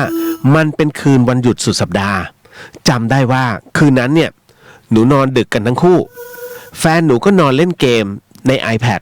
นะฮะโดยใส่หูฟังไปด้วยส่วนหนูก็นั่งดูเว็บนะแล้วก็อ่านบทความอ่านนิยายไปเรื่อยแต่ในห้องก็คือจะปิดไฟมืดหมดนะคะเหลือเพียงแค่ไฟที่ทางเดินนะฮะหน้าห้องเท่านั้นก็คือไฟที่มันส่องผ่านนะมันสามารถส่องผ่านหน้าต่างเข้ามาได้เตียงหนูอ่ะจะหันหัวไปทางหน้าต่างของหน้าห้องตรงหน้าห้องแล้วก็จะมีผ้าม่านอ่ะปิดไว้เวลากลางคืนถ้าใครเดินผ่านห้องหนูเนี่ยก็จะเห็นเป็นเงาคนเดินอย่างชัดเจนค่ะพี่เลียวแล้วประมาณตี 1กว่าประมาณตี 1กว่าหนูได้ยินเสียงคนเดินกรึกกรึกกรึกกรึกเป็นเสียงเหมือนลากรองเท้าค่ะตอนแรกอ่ะหนูก็ไม่ได้คิดอะไรแต่ทีนี้เสียงเดินเนี่ยมันเหมือนมาหยุดที่หน้าห้องของหนูแล้วก็เดินกลับไปบางครั้งก็จะมีเสียงดังตึกตึกตึกเหมือนกับชนอะไรสักอย่างหนึ่งแล้วสักพักหนึ่งก็ได้ยินเสียงเดินกลับมาอีกเดินวนไปวนมาแบบนี้หลายรอบมากๆหนูก็เริ่มเอะใจค่ะแต่แฟนหนูเนี่ยเขาคงไม่ได้ยินหรอกเพราะเขาใส่หูฟังเล่นเกมอยู่หนูก็เลยลองลุกขึ้นแล้วก็ชะโงกดูว่าใครนะมาเดินไปเดินมาเสียงมันดังเอาตอนดึกขนาดเนี้ยพอหนูลุกขึ้นหันไปดูเท่านั้นแหละน้ำตาจีไหลมือจิกแขนหนูขออภัยฮะมือจิกแขนแฟนหนูแน่นเลยจนแฟนหนูตกใจรีบถามว่าเป็นอะไรแล้วก็หยุดเล่นเกมทันทีนะหนูได้แต่หลับตาแล้วก็ยกมือพนมท่องบทแผ่เมตตาท่องหลายรอบมากค่ะพี่ท่องหลายรอบมากๆแล้วพอลืมตาขึ้นมาถึงหายไปทีนี้หนูรีบนอนเลยรีบนอนแบบไม่พูดอะไรมากมายกับแฟนทั้งนั้นนะฮะแฟนหนูเขาก็งงๆนะฮะแต่ก็ยังเล่นเกมต่อจนหนูหลับไปแต่พี่เลียวคะดันมาตื่นหนูดันมาตื่นอีกทีตอนตี 3กว่านะฮะนั่นก็คือหนูกดโทรศัพท์ดูที่ต้องตื่นขึ้นมาเพราะว่าหนูได้ยินเสียงตึ้งสลับกับกรึกกรึกคนเดินลากเท้าไปมาอีกแล้วค่ะ เหมือนเดินไปยาวๆจนสุดทางเดินแล้วก็เดินกลับมาซึ่งคราวนี้แฟนหนูหลับไปแล้วแต่หนูว่าทนไม่ไหวค่ะพี่รีบคลุมโปงสวดมนต์ไม่กล้าลุกขึ้นไปดูอีก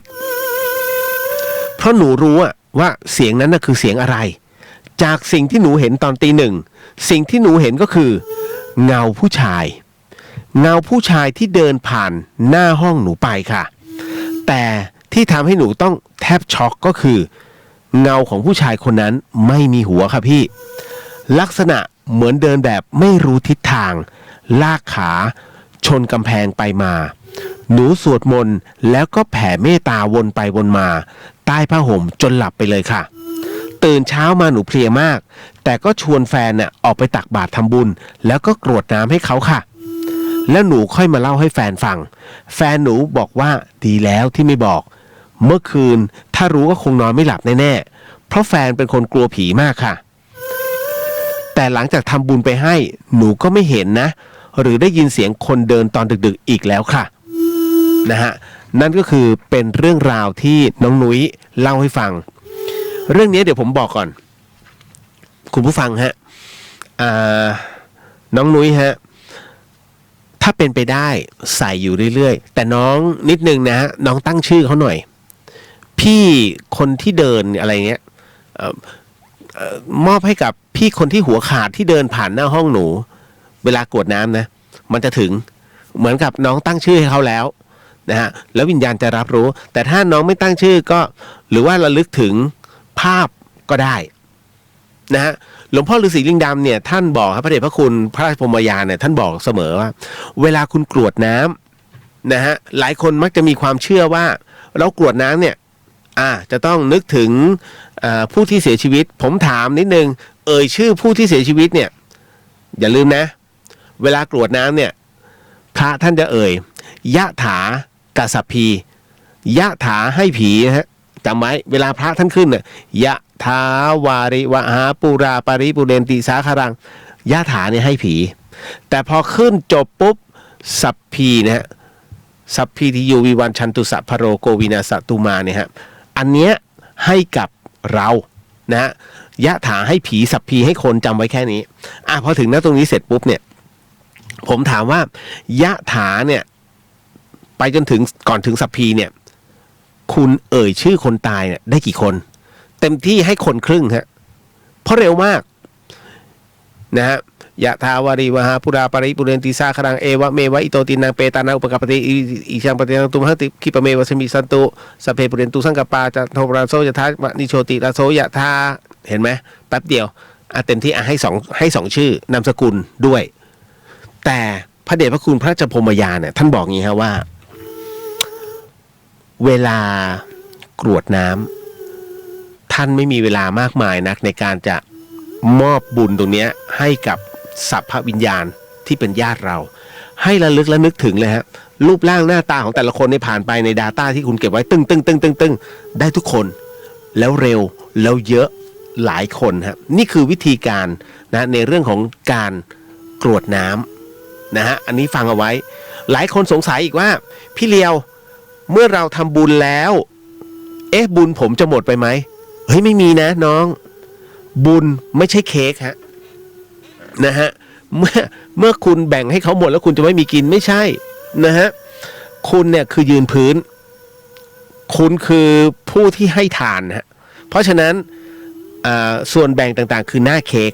เวลาคุณให้กับสัพพวิญญาณเนี่ยก็คือการตัดแบ่งสรรปันส่วนเค้กหน้านั้นน่ะให้แต่ละบุคคลนะที่คุณน่ะนึกถึงนี่แหละฮะเพราะฉะนั้นวิธีกรวดน้ำแล้วก็ทำบุญควรจะมีชื่อนิดนึงถ้าคุณไม่รู้ชื่อระลึกได้ให้ระลึกนะฮะยกเว้นเทพฮะอัญเชิญเทวดาองค์ไหนอัญเชิญพระพรหมชื่ออะไรนะฮะต้องมีชื่อนะฮะพระพรหมเนี่ยฮะเยอะมากเทวดาก็ต้องตั้งให้เทวดาก็เยอะมากนะฮะให้รวมๆรัวๆอย่างเงี้ยฮะรูปไหนวะองค์ไหนจะลงมาวะนะฮะยกเว้นถ้าสมมุติว่าคุณเนี่ยปฏิบัติดีปฏิบัติชอบปฏิบัติธรรมนะฮะแล้ว ขออภัยแล้วคุณบอกว่าขออัญเชิญทวยเทพเทวดาเนี่ยมารับอานิสงส์ผลบุญคุณเชื่อไหมอันเนี้ยไม่ต้องส่งรายชื่อฮะนะฮะเดี๋ยวจะมีเทวดาที่อยู่ข้างๆเนี่ยมารุมชมบุญคุณเพราะอะไรเพราะถ้าเรื่องบุญเนี่ยท่านจะมาทั้งหมดมีเห็นแก่ตัวหมดนะทั้งคนทั้งสัมภวิญญาณและทวยเทพก็เหมือนกันถ้าสมมุติว่าเสพบุญและความดีเนี่ยฮะท่านจะรีบลงมาไม่ต้องเอ่ยชื่อฉันลงมาเลยเพราะตัวอานิสงส์เนี่ยมันแรงอานิสงส์ที่คุณส่งให้มันแรงเพราะฉะนั้นท่านจึงไม่เกี่ยงฮะฉันอยู่ใกล้ๆฉันมารับบุญได้นี่แหละฮะมนุษย์คือผู้ที่ส่งบุญได้ดีที่สุดนะจ๊ะเอาละฮะเป็นกันบ้านยุ้ยบอกเจ้าที่บ้านชื่ออภิรมย์ค่ะดีมากตั้งชื่อไว้ฮะแล้วเวลาส่งส่งให้ดีมากนะฮะหมดแล้วในเรื่องราวตรงนี้นะจ๊ะนะครับก็เป็นน้ำจิ้มมันมีเรื่องหลอนแล้วก็แฝงสาระอยู่ด้วยนะเพราะฉะนั้นแน่นอนที่สุดพบกันใหม่กับเรื่องราวดีๆแบบนี้ในเดอะเฮียนนะจ๊ะคุณผู้ฟังฮะและแน่นอนที่สุดนะถ้าสิ่งหนึ่งสิ่งใดที่ผิดพลาดพลั้งไปขออโหสิกรรมมานะ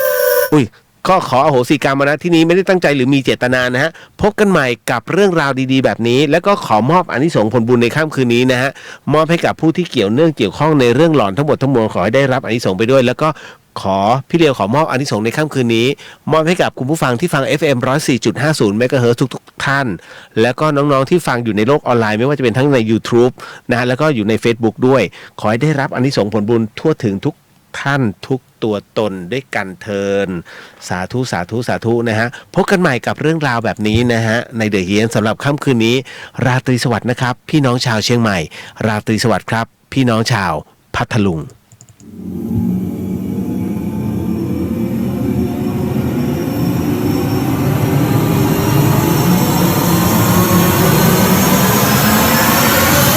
เดอะเฮียน